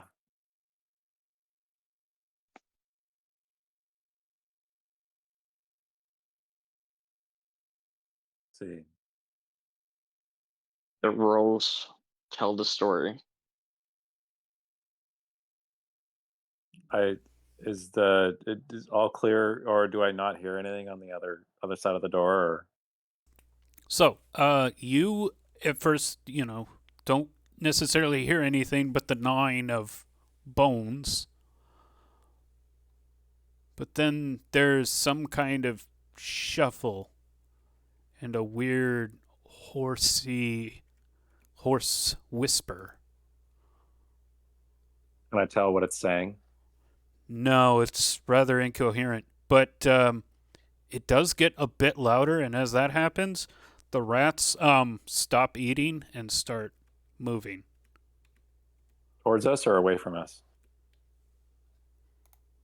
Out of your light. Hmm.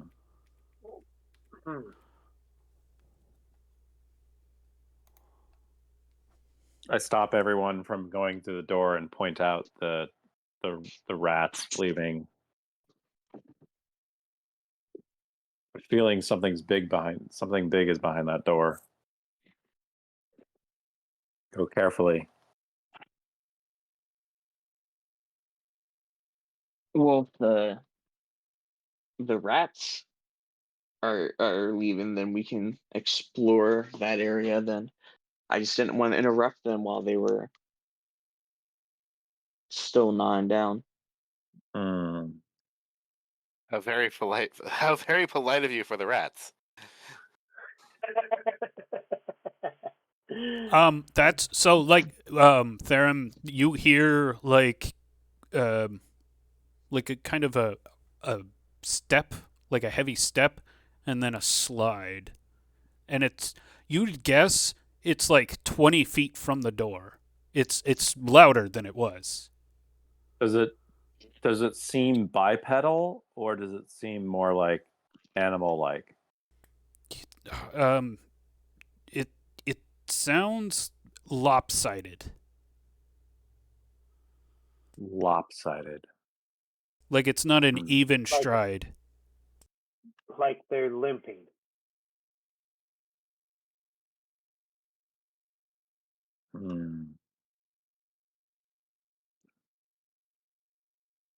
Hey, I'm going to check out this room real quick before we go through this door.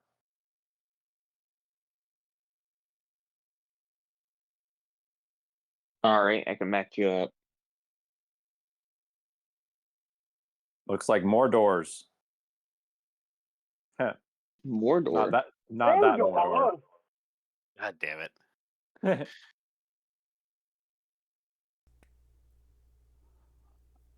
Perhaps going through the door isn't the wisest idea just yet if it makes the rats afraid. That was me. Oh, sorry. It's all good. Oh. So yeah. Oh, Tamron, you opened the door. Okay. Oh, No, I did not mean to do that. I apologize. I was trying to catch my I was trying to move my icon back one hex. Opening the door was a total accident, I promise. I didn't see anything. All Tamron's gonna do is back up and cover the door with his bow. Then we'll So say. you're gonna hold the door. So we'll say this: when you like back away from the door and get an arrow ready, and aiming it at the door, that's when the door starts to rattle.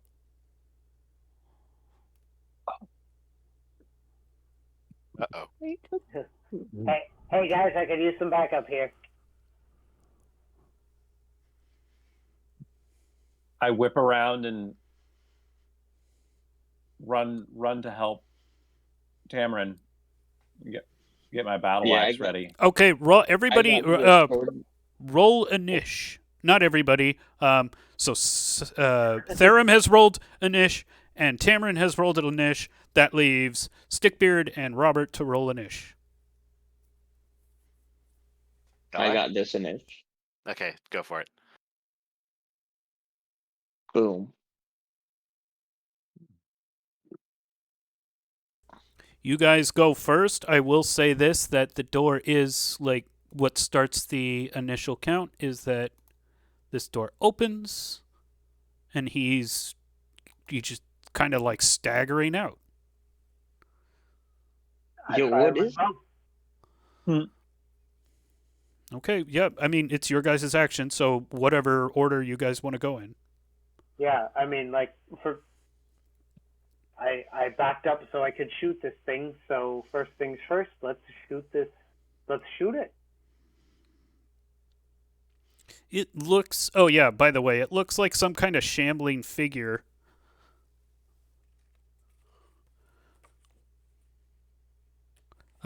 With like ratty clothing that seems to have like, it just kind of drapes off of it, making the whole thing.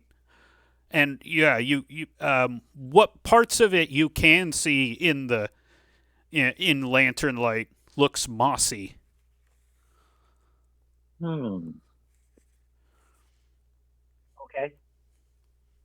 Okay, and you shoot it and kind of get it in the center. It releases a howl. Ooh. Like it's like kind of a distorted howl. I don't know. It's like something like a wounded goat would make.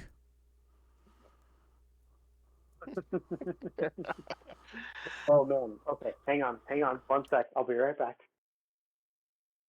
For what it's worth, I intended using my battle axe, so it's a slow weapon. So I'm still going to be holding out until it goes. I can't Yeah. actually go get the thing that I wanted to get. Maria has a little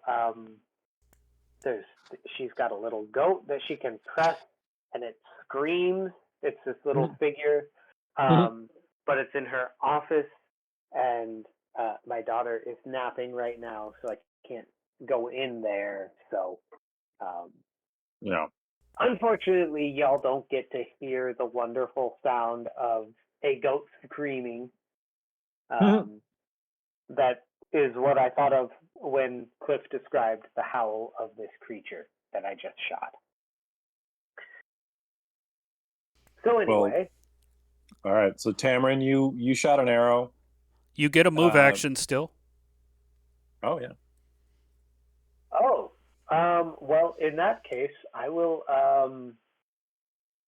move just this far so that it doesn't come directly out of the door at me.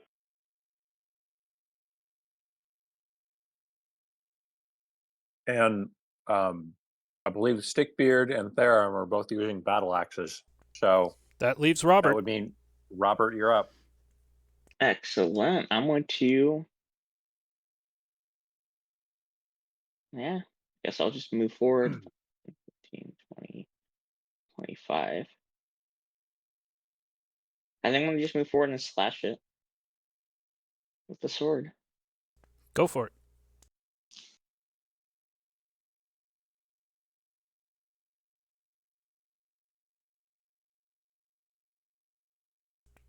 That's not. You slice the sword and you cut off part of its ragged clothing, but yeah, you didn't get it. You're getting a better look at this. You got the lantern tied around your belt, Elden Ring style, leaving you to have your sword and shield. And yeah, you're getting a better look at this. And whatever flesh you can see is not only like, yeah, it's mossy and kind of rotted, and it has like these just empty eyes and really jagged looking teeth. That's kind of scary. Yeah, Y'all, this thing ain't pretty. Okay. So it goes and it attacks you because you're standing right in front of it, Robert. And your armor class is 15? 16. 16, right, with the shield. Okay, so he does hit you once for 2 damage, but make a save versus paralysis. Oh, no. Okay. Oh dear. Where is that? Paralysis. There we go.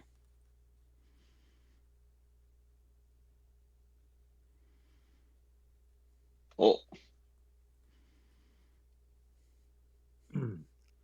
Okay. Yeah. As soon as you block both of his claws, but he gets like its longer appendages around your sword and board, pulls you in and bites your forearm. It goes in. There's like, a spray of blood. You're able to push it off, but as you push it off, like your muscles start seizing up, and you start like kneeling and like. It's like your body just isn't responding. Hey, y'all. Help, please. And now it's the Battle Axe Brothers. The Battle Axe Brothers. All right, I'm going to, let's see. How far can you run? I can go 20 feet without. If Right. we're both, All right. if I remember right, we're both lightly encumbered, and so that means we can travel up to 30 feet in a turn. Oh, okay, cool. So I'm going to go around here, making sure I leave room for you to rush in, and I'm going to take a swing at it with my battle axe.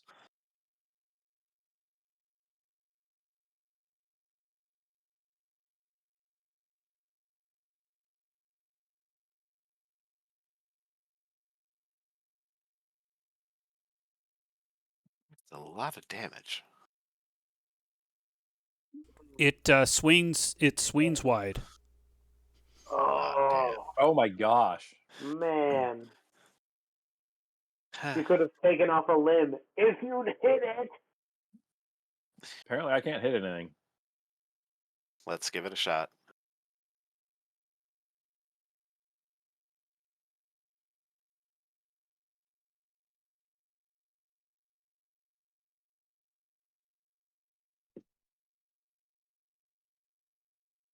Oh, well, that's unfortunate. Oh, no. Natural one. So the swing goes wide. Exceedingly. Your axe winds up in your boot. Okay, Now so you have 11 toes. next initiative, I believe, is Stickbeard. All right.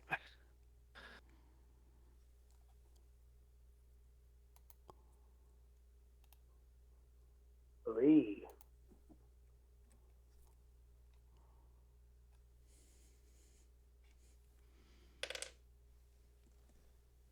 Yeah, you go first. So it's though Tamarin is the only one to go first. The only one to go first. Well, because the other two I'm are battle paralyzed. axed, and Robert is paralyzed. Okay, well, I'll move here, I guess. I mean, if I shoot at him, do I get penalties for having people in the way? No. No? Nope. Oh, great. Okay, well then I'll shoot an arrow at him.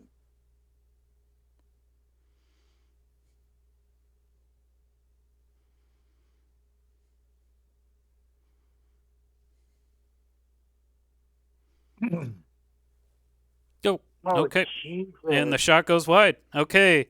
And now the ghoul. Two What? nat Do you mind if I ones ask in a a question row. real quick? Huh? I was saying, do I have to ask a question about paralysis real quick? I was trying to quickly look it up in the rules tome, just like to get like the exact, better understanding of the ability, but I can't quite find where it describes paralysis. I don't think it describes it per se. It's based on the creature, I believe. They explain because each creature has a different kind of poison and a different kind of paralysis and a different kind of spell. Yeah, like Okay.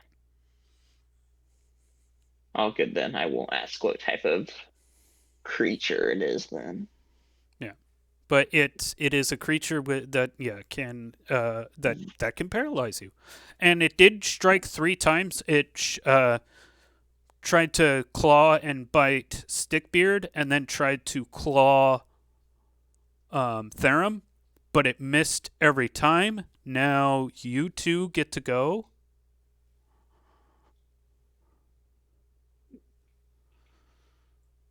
Oh wait, is what Therum? Your AC is 15. My AC is oh gosh. 12. 12. Oh, Wow. actually, he does hit you and make a save versus paralysis.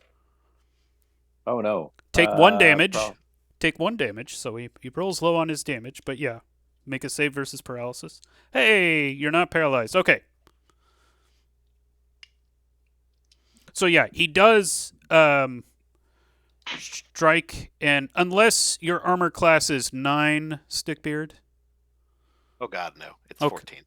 Okay, yeah. So yeah, he misses you twice, and then hits Therum once. But Therum's able to stop the paralysis. Now you guys get to make your attack rolls.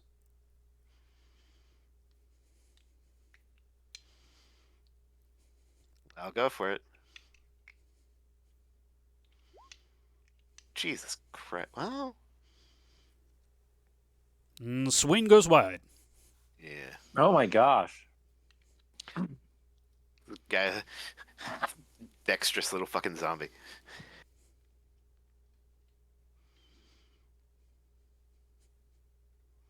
I guess I'll take another swing at the guy.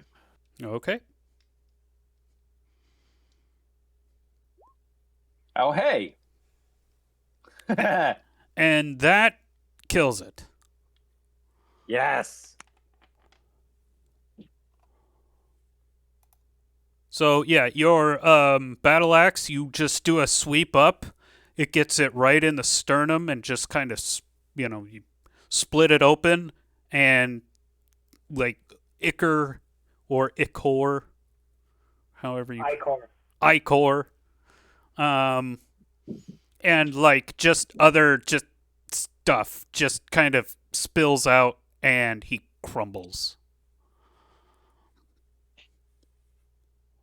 About time. Gross.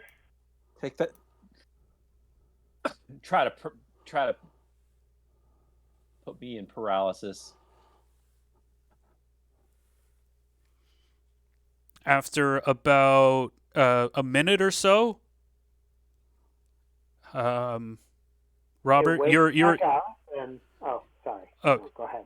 after about a minute or so of you guys just sitting there, Robert, you start getting the feeling in your fingers and toes again, and are able to get up under your own power. Hey guys, I have movement. Yay! My fingers. I do like the dexterity check thing where you touch your fingers to your palm to check all of them. I also like the implication that, for a full minute, we just kind of left you there on the ground, not moving. Well, I mean, I guess, yeah, in that minute, what did you guys do? Maybe lean him up against a wall or something? Move him out of the doorway. Make sure he's not dead. Yeah. Okay, he's breathing. We don't need chest compressions. He can also, Robert, you were also able to talk faintly. Hey guys, this hurts a lot. Or I guess it doesn't hurt. I can't feel anything. I can't move. It hurts my brain. Ah. All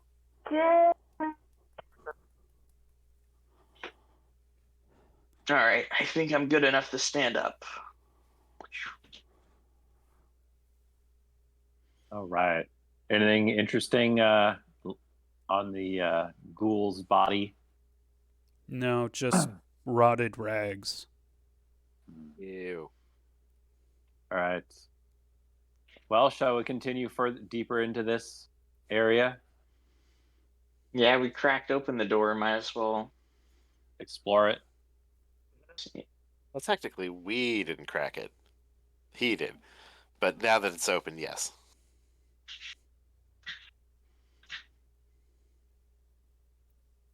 I'll go around this side if I can.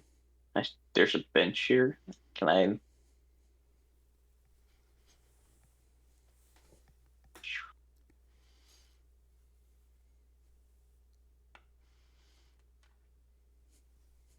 Nice bench.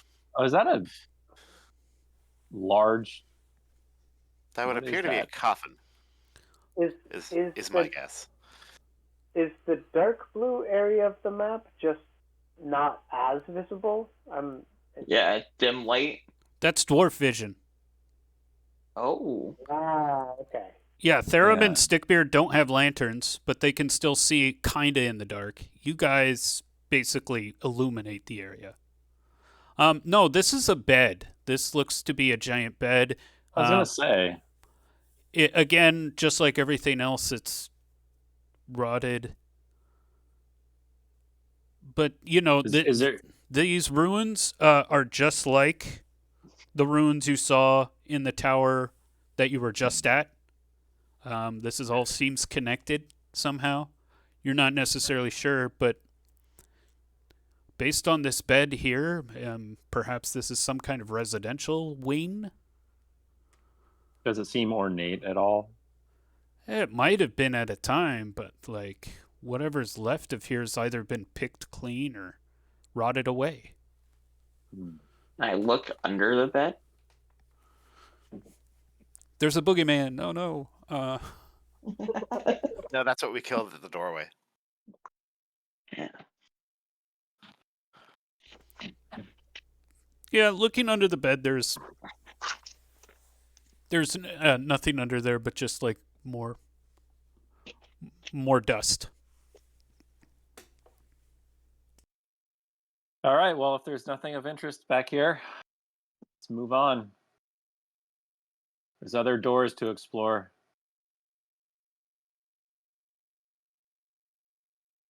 All right.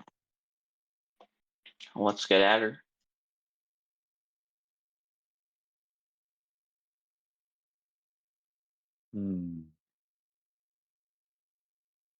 There's also everyone- that hallway at the.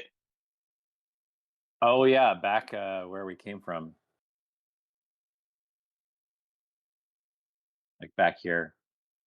I was going to say, this one right here too, Oh yeah, okay. and also down here. Should we We go have down the hall? options every direction.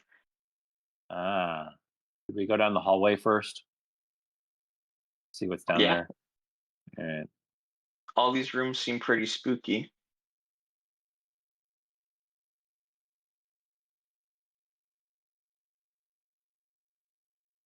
Oh.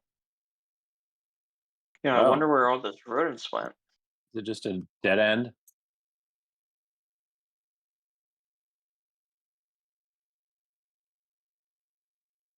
Yeah, that looks like, a liminal space. All right. Oh. Well, what do we think? I saw Pick a a little door. space up north, or you can start. We have north, south, and doors. I mean, this one's closer. Yeah, let's do that. And again, Therum, you hear. I'm gonna listen to the door. Well, from the south,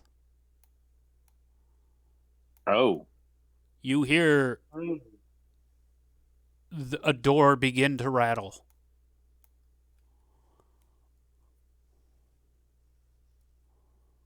Hey But everyone, only I Therum hears that? think we woke something up.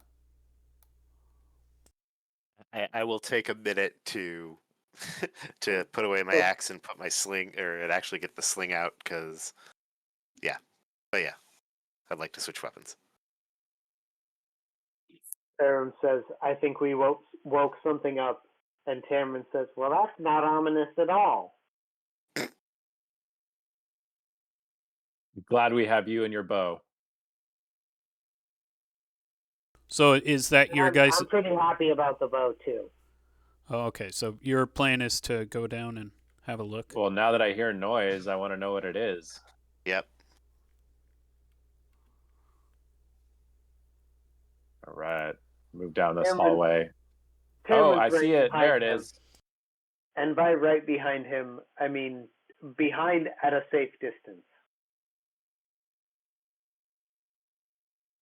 Yeah, so another one like kind of comes bumbling out the door and then looks into the direction of the light, and it reflects off of its dead, empty eyes. Like all you can see is the light, and it stretches out its hands as its mossy clothes crumble. And yeah, you can see like its stretched hands are like of decayed flesh and like very bony claw-like hands. Roll initiative. Who hasn't yet? Everyone has, I think. Oh, has it? Huh? Oh, okay. Yeah, so we can go back to Okay. Tamron if you really want to go first. I mean, not necessarily, but I'll go ahead and roll initiative at least.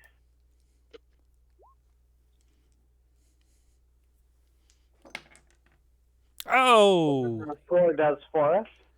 and you added all your bonuses and stuff? I think so. Sure. Okay. The ghoul goes first. Oh. That's right.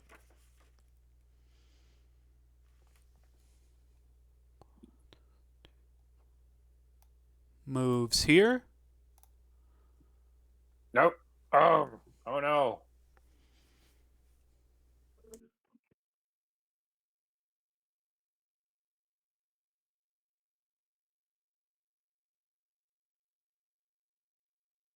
So it's running up to me out of the Yep. And it shadows. claw bite. It gets you for 1 damage. Make a save no. versus paralysis. Oh gosh. Oh. Haha. Okay, and that was his turn. Everybody can go however you like. Battle axes go last, so I swapped out for him a sling, so The whole the whole battle I axes go last. going last only really matters if you guys are going first. Right now, like the ghoul isn't going to be able to change his actions. Oh, okay. Well, then I guess I'll just Well, wing a battle axe at him. Oh, sorry.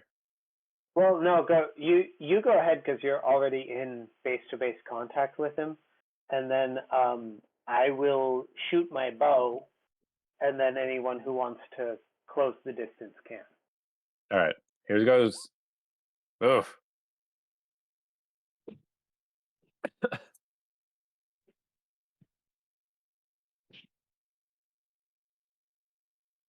I assume that's a miss. Ooh. Yes, that is a An miss. attack of sticks. Yeah, that's not great. All right, so I will fire this bow.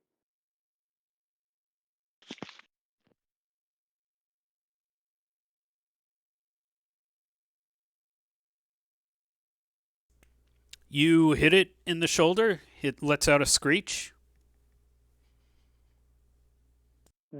Cool. That's progress, I guess.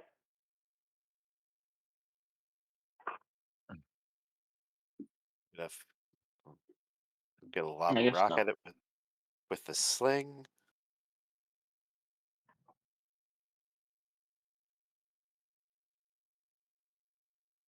And the shot goes wide.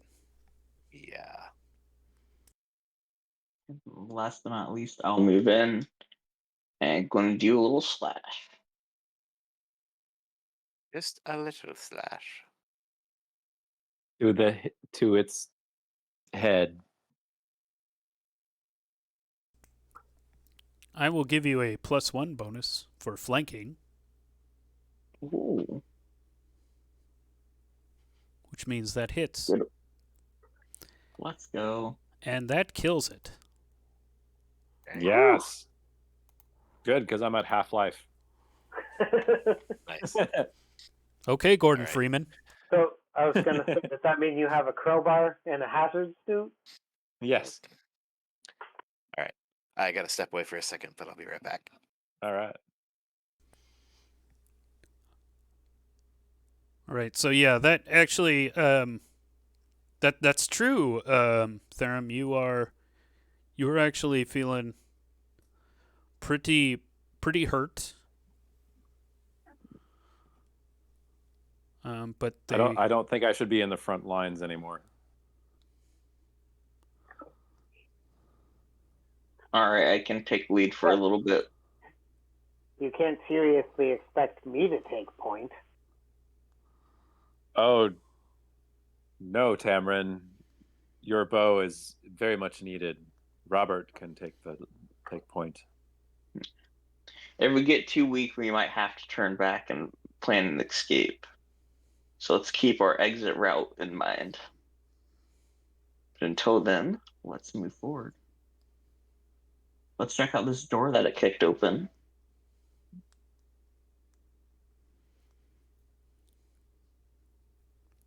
But I switched to my sling. I didn't mean to close it. Move it.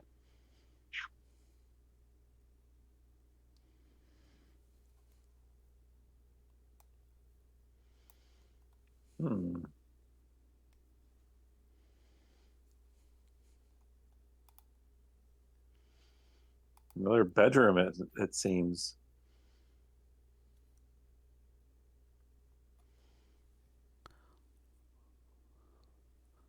This bed is in the same sort of decay as the last. Yeah. Yeah. And I will say the lamp bearers, as you guys walk in, you notice that some of the cobwebs kind of glitter underneath. And that's when you find scattered, kind of like all over the floor. And there's like some grit and pebbles in the pile as well. So you kind of have to sift through. But there are 75 copper coins and 20 silver coins. But there is also bigger and shinier 2 armlets and 2 bracers. Ooh. And they all are of matching yellow gold with a cloud-like motif, like rounded edges kind of thing.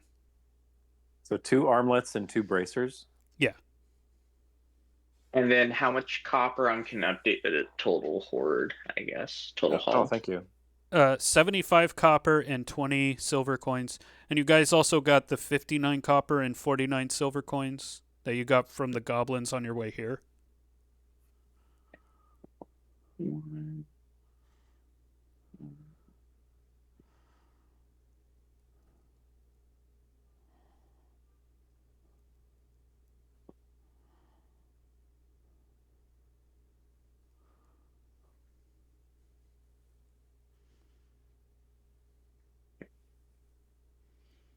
And how much was the silver?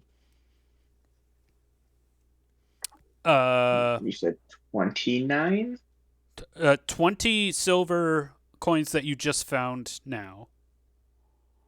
But then it was 59 copper and 49 silver coins that you found when you exploded those goblins. 6.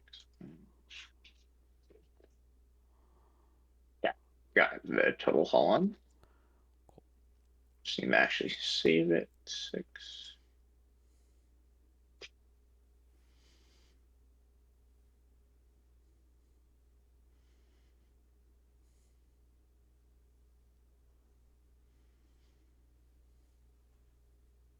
And these armlets, do they look magical? Hard to say. You would need to bring them back to the Wand of Detect Magic. Yeah, sounds good. We'll pick them up then. And add them to the collection.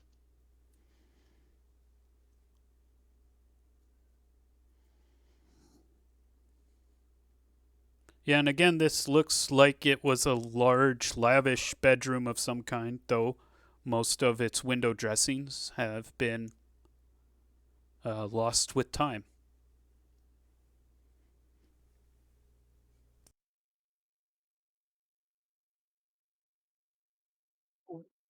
We're underground at the moment, right? Yeah. Yes. Okay.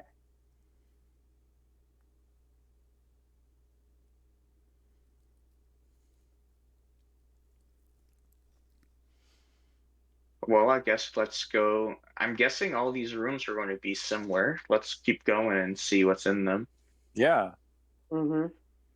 I almost feel bad for killing all their occupants. All right, let's continue outside. Looks like there's a little bit more south. We can keep going down this hallway.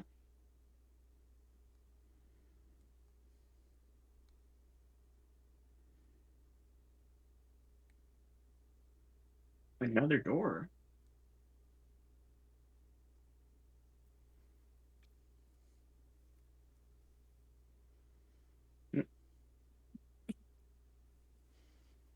All right, y'all. If you guys can hear anything on the other side? give me some hear noise checks. Oh, right. That's the thing I have. Let me just get Mhm. right up against there. Go to my character sheet and hit the. Oh, let's see. It's around here somewhere. Listen at door.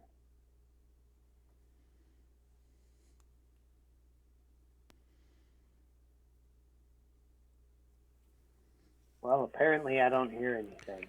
You should have a 2 in 6 chance, shouldn't you? Okay, yeah, well, so here, maybe I put the numbers in my character sheet wrong. I didn't actually enter any of the numbers under the exploration tab, but listen at door, it just has a 1. Oh, it should be 2. Should be 2. So you Okay. succeeded. So I'll put 2. Well, I'll at least roll again, so it's, you know. Okay. All right. I should have just accepted your generosity. But Stickbeard, And to follow the rules. yeah. Oh well, Stickbeard heard, so that's good. Stickbeard, you don't hear nothing on the other side of that door.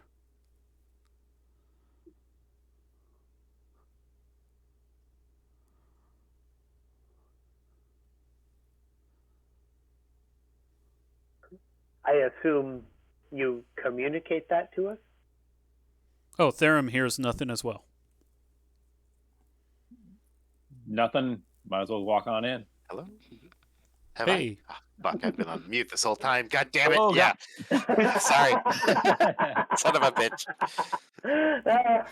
I just imagine like Stickbeard trying to talk, but like it's like the Matrix where he has no mouth and he's like The strong silent type. A bit too silent. Or he's just mouthing his words, Yep. but Yeah. no one can read, so it's like, well, but did you just use your voice, man? Come on.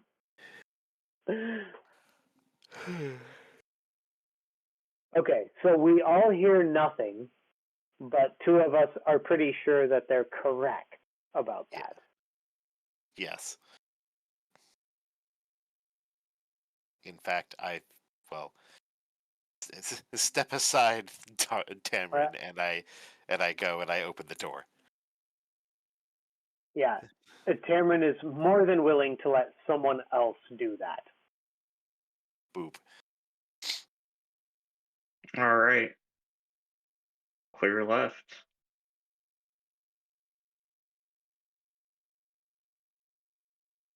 Oh, this is a big bed.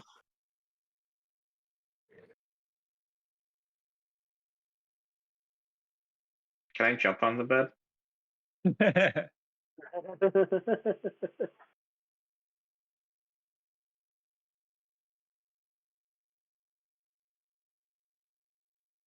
Is it me, or does the bedspread look a little bit like it's supposed to be fallen leaves?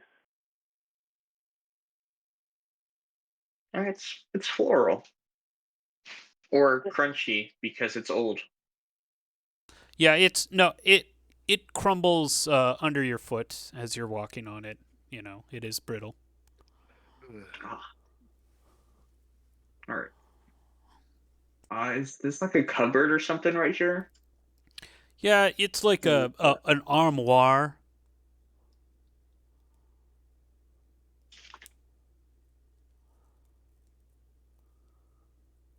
Mm. I guess we'll open up the little wardrobe. See what's inside.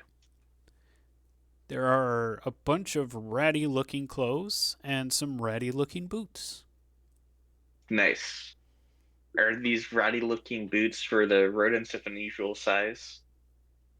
No, Aw, that would be Yeah, cute. like is it just a rat costume? Like Like Radigan? actually, so everybody make an intelligence check. Oh. All right.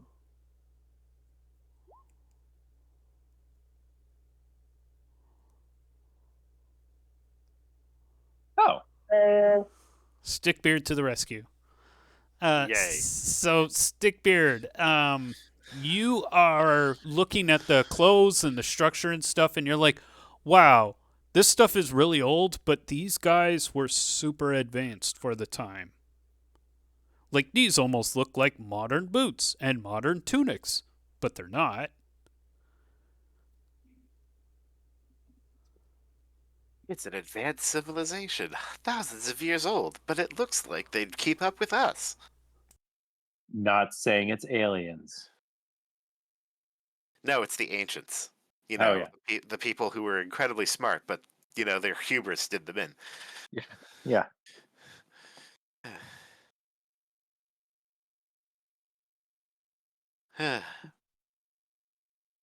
All right. Would these I guess boots be worth taking? I mean, you might be able to convince someone that, hey, these are really old boots and you should. They're worth. No. We're leaving. We're leaving them. Okay. No. If the answer wasn't yes, then the answer is no. Basically, you'd have to go on Antique Roadshow. Jesus Christ. No. Yeah, there's still plenty to explore. Move on to the next room. And this was a dead end too, yeah. Yeah. Back to the big room. All right. Something What's next? Something I noticed that I don't remember from other times playing this game is that, like, if I try to move my icon through a wall, it won't let me. It doesn't let you. Yeah. Which is like, I mean, it's kind of annoying on the one hand, but also like Makes sense. kind of fancy too at the same time. Like, no, you can't just walk there. You have to actually pathfind your way out of this room. Yep. All right, we might as well clear the south end so we don't have to worry about anything down here anymore. Yeah. All right, I'm gonna listen at door. See if there's anything over here. Okay, everybody make the roll.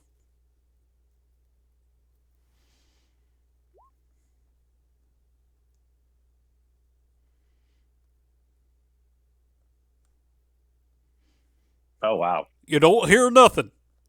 We don't hear shit. Well, Oh, yeah, Cameron, by the do you way, wanna- each one of these hear noise checks takes 10 minutes. You've done like 4 or 5. Oh, Yeah. Oh gosh. Wouldn't we be doing them at the same time? Yeah, no, but you've done this multiple times. So Okay, each door. we'll just Yeah. say an hour has passed by and you have 9 hours and 50 minutes of daylight left. All right. Well, Tamron, do you want to knock an arrow in case there's something on the other side of this door? You know I do. All right. I'm opening it. Oh, Rats! Squeak, rat. squeak, squeak, squeak, squeak. Clang. Yeah, I'll give you the that's surprise. what's I'll over give you an extra attack. So go ahead. Make an attack roll with your arrow. Oh. Yeah, that's enough to kill. Yeah, they're just big rats. They're big rats. So you It's a dead rat. Yep. Yeah. and the other rat in. Let me make a roll real quick. Yeah, and the Oh, I other. didn't realize there was a second rat in there. Yeah, the second rat I can tries. see it, but Tries. Actually, we'll go under. We'll just back away from you. oh, okay. Goes deeper into the room. But like as soon as that rat got, stabbed, basically the arrowhead goes right into the side of it, and the giant rat falls to the side. The other rat runs away. Then I'm going to go into the room. All right. The rat has gone under the bed. You can hear it squeak under the bed.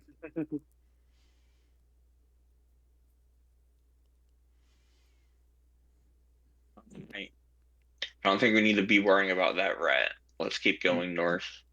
Can you salvage your arrow from the dead rat? Or, I mean, That's I a don't good question. Is that a thing I can do? Salvage yeah, the roll. arrows Give that me have a fired on? on the rat. Give me a wisdom check.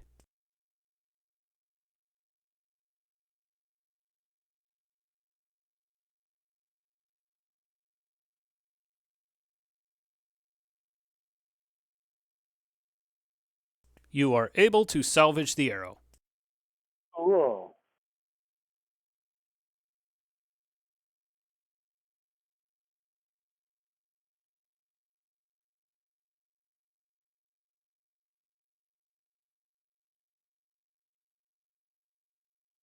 Okay. So then I suppose we should come up here and do the listen at doors thing again. Yep.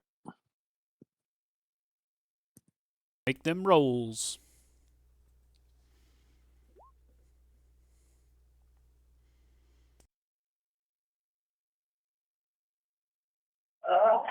I am bad at this.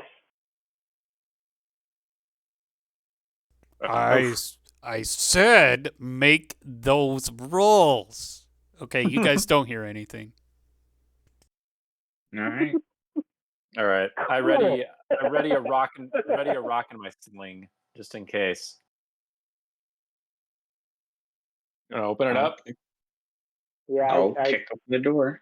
I've got my bow ready. Oh, Squeak, squeak, squeak, squeak. Well, line of sight wise, I feel like this would be the only one I'd be shooting at. Or, well, I guess I could get either of them. Or you could But hit both of them with a really good shot. This isn't bowling. Oh. Then bowling. I will. Rat bowling. Yeah, I will allow both Therum and Tamarin to make attack rolls before initiative. All right. Well, here's a sling. Oof. Yeah, Shot goes wide. I'd be going for this closest one here.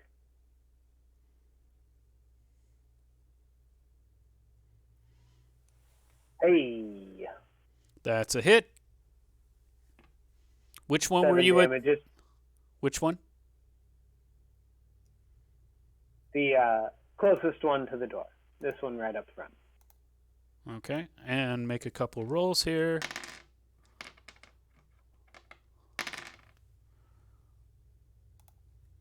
Squeak, squeak, squeak, squeak. Squeak, squeak, squeak. Squeak, squeak, squeak. Hey, you owe me a new peanut.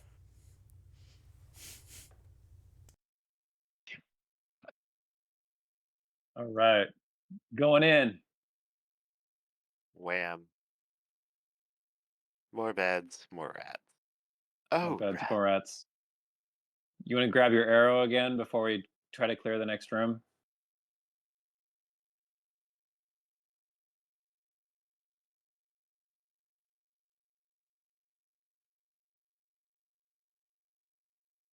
Well, considering that there's rats in this room. Oh, they're hiding under the bed, aren't they? Yeah. Yes, I will try that. That was wisdom?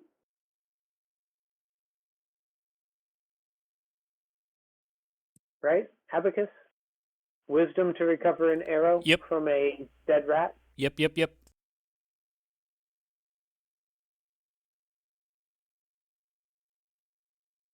Hey. There's another one.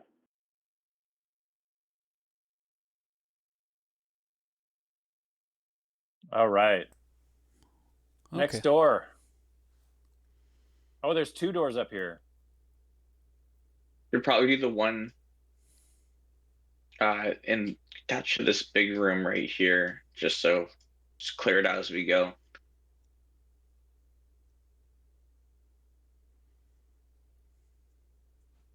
Yeah. All right. Listen at door. Oof.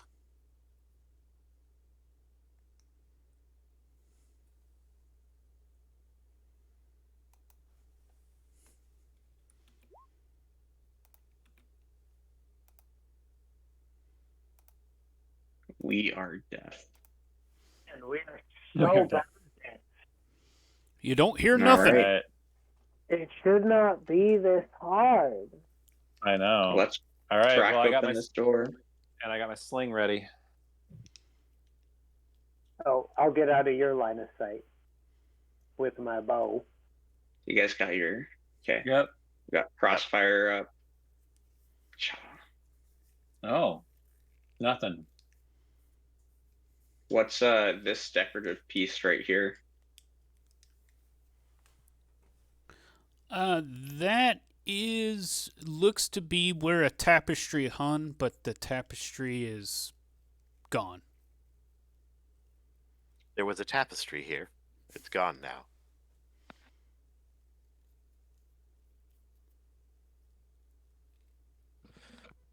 Oh, all right.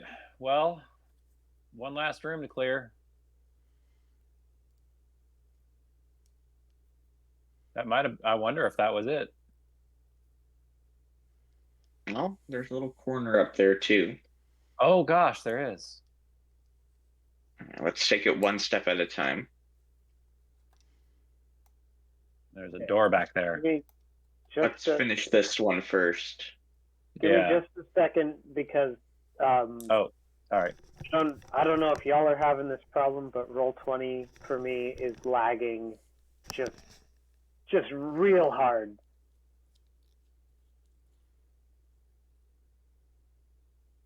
No. Mine does that all the time, but it's because my Okay. computer sucks.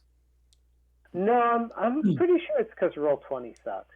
I mean, Oh, not okay. that your computer doesn't suck, but like Oh, it definitely does. Roll20 is it's a good tool. It could be a better tool. That's all I'm saying. Oh yeah. So listen at doors. Yeah. Yeah. The funny check. I have been. Gosh. Oh hey, Cameron gets it. Yay. You're pretty sure you heard nothing. Damn it. Yeah, it's really quiet in there, guys. All right. Right. Ooh. Go in. Oh, what now? Oh, it's quiet in there. Somebody close the door. there. Hey, that was me.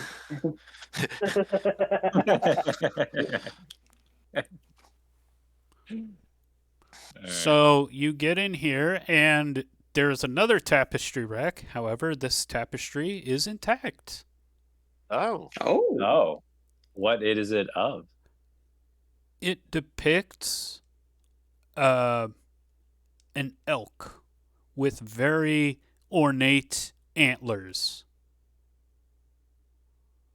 Does it look to be a valuable tapestry? Potentially. I mean, it's dirty and stuff. You'd have to clean it, but potentially, like, once it's restored.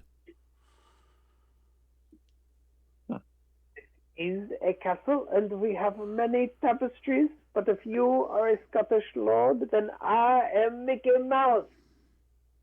Sorry, I couldn't resist.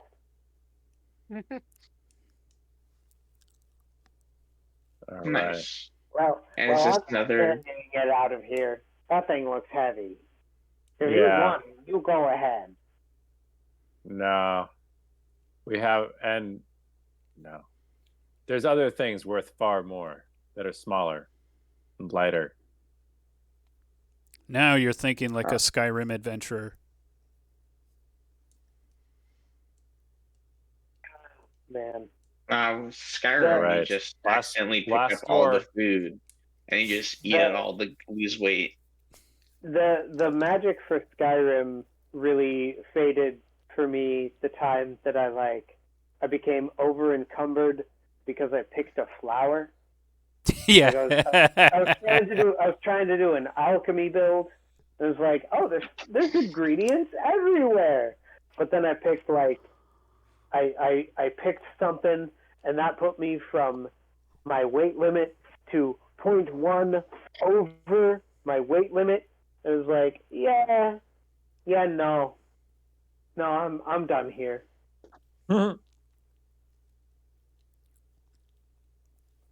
All right. Did we just listen at door?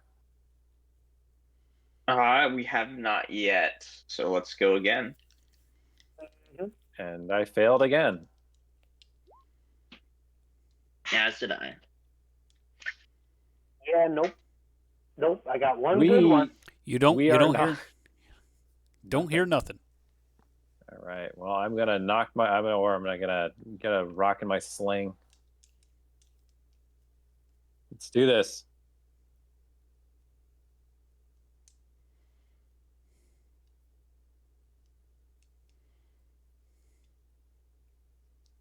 All right. Oh, this is a long room. There's nothing. Again, it's another servant's quarters. It is what it appears like. That's pretty luxurious for servants' quarters. There's room for more than just a bed. All right. Well, we still have that hallway at the beginning that's not explored yet. Yeah. I guess that's our next place to go. So that was like another. Seems so, because we got a dead end on the west here. 1, 2, 3, Yep. 4. That was another 5 doors since our last time lapse. All right. So that's 8 hours and however many minutes.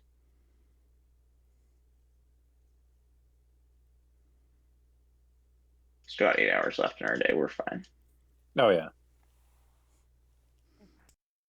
Let's just move my character sheet to the other side of the screen. All right. I'll still take point so we don't have anyone dying on our hands. Yeah.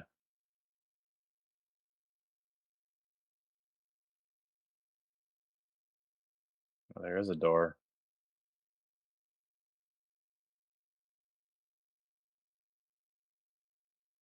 It's the only thing down here. Yep.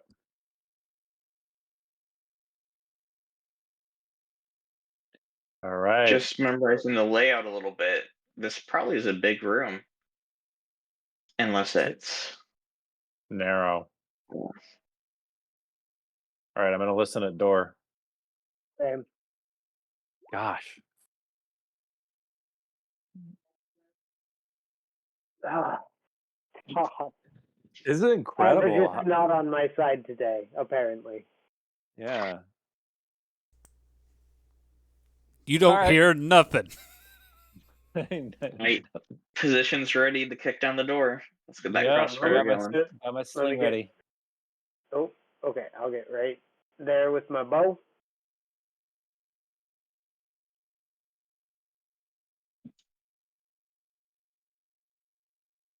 Ooh. There's something in there. Roll an ish. I think Nick might have line of sight on, or Robert might have. No, not Robert. Yeah, I was gonna Cameron say, might have line of sight on it. But I've already I've rolled initiative this round, so it's someone else. I can do this inish since I'm forward more, I guess. Let's go. Ooh. Thanks. Very good. You go first.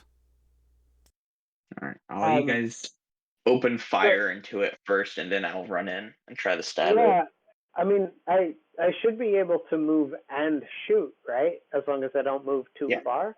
Yeah. Yep. So I'll just go right here, which is not very far at all, and fire that bow.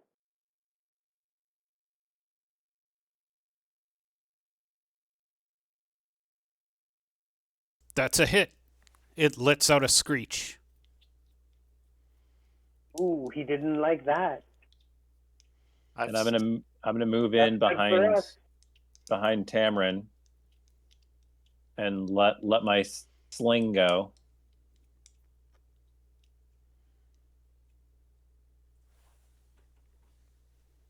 Shot goes wide.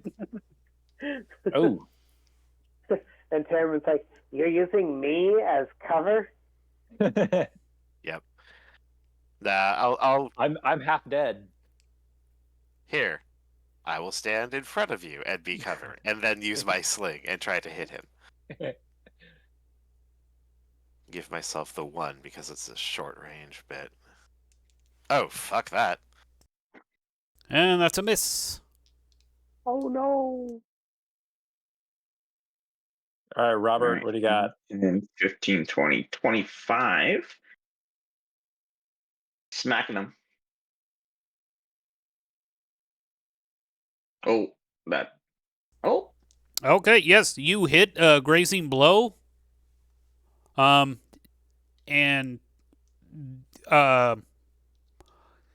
definitely looks like between the arrow in its chest and the grazing blow on its side, it looks in pretty rough shape, but it's still able to fight back. So here comes Robert. So 16 AC, right? correct. And he hits you once for 2 hit points. And make a paralysis save. Ooh, okay. And And you are paralyzed. Okay, next initiative. not again. I guess I'll roll initiative. And you go first. All right. Well, sling it is.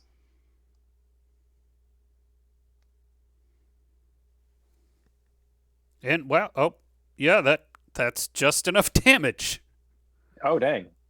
So, yeah, you hit it like right in the throat and it staggers for a minute and goes like it's trying to like bite into Robert, but it just shivers and then falls to the side.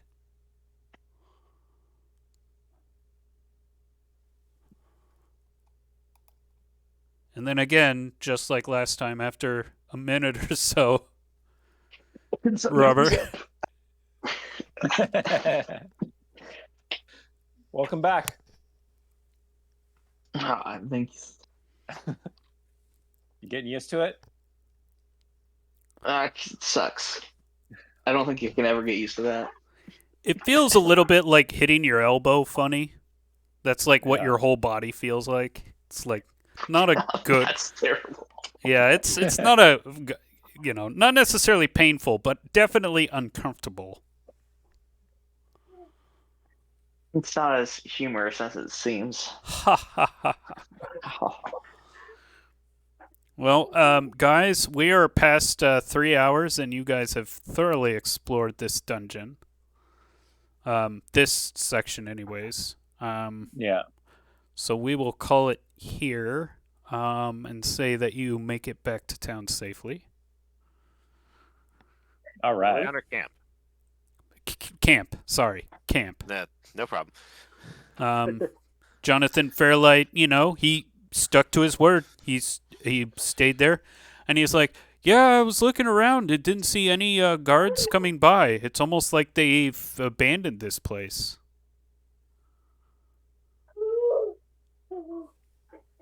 Well, that's not a good sign, but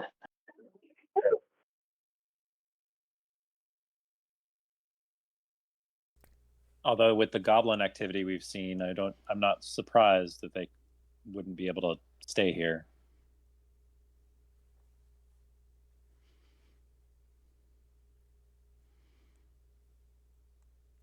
Okay, and thank you all for playing.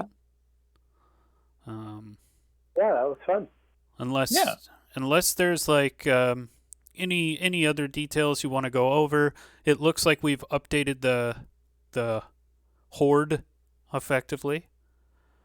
You have some new items you guys haven't identified at all. Actually, that is one thing we can do. Do you guys want to use a charge before we go? That's Done. tempting, but wasn't it recommended that we get a lot of magic items together, or at least? Well, now you have 15, or sorry, not 15, over 10 potentially magic items now. Oh, we do? Yeah. Oh, sorry, 9. You have 9 pieces of jewelry. Oh. Ooh. So do you guys want to use a charge? What if we do that first thing next time? Yeah.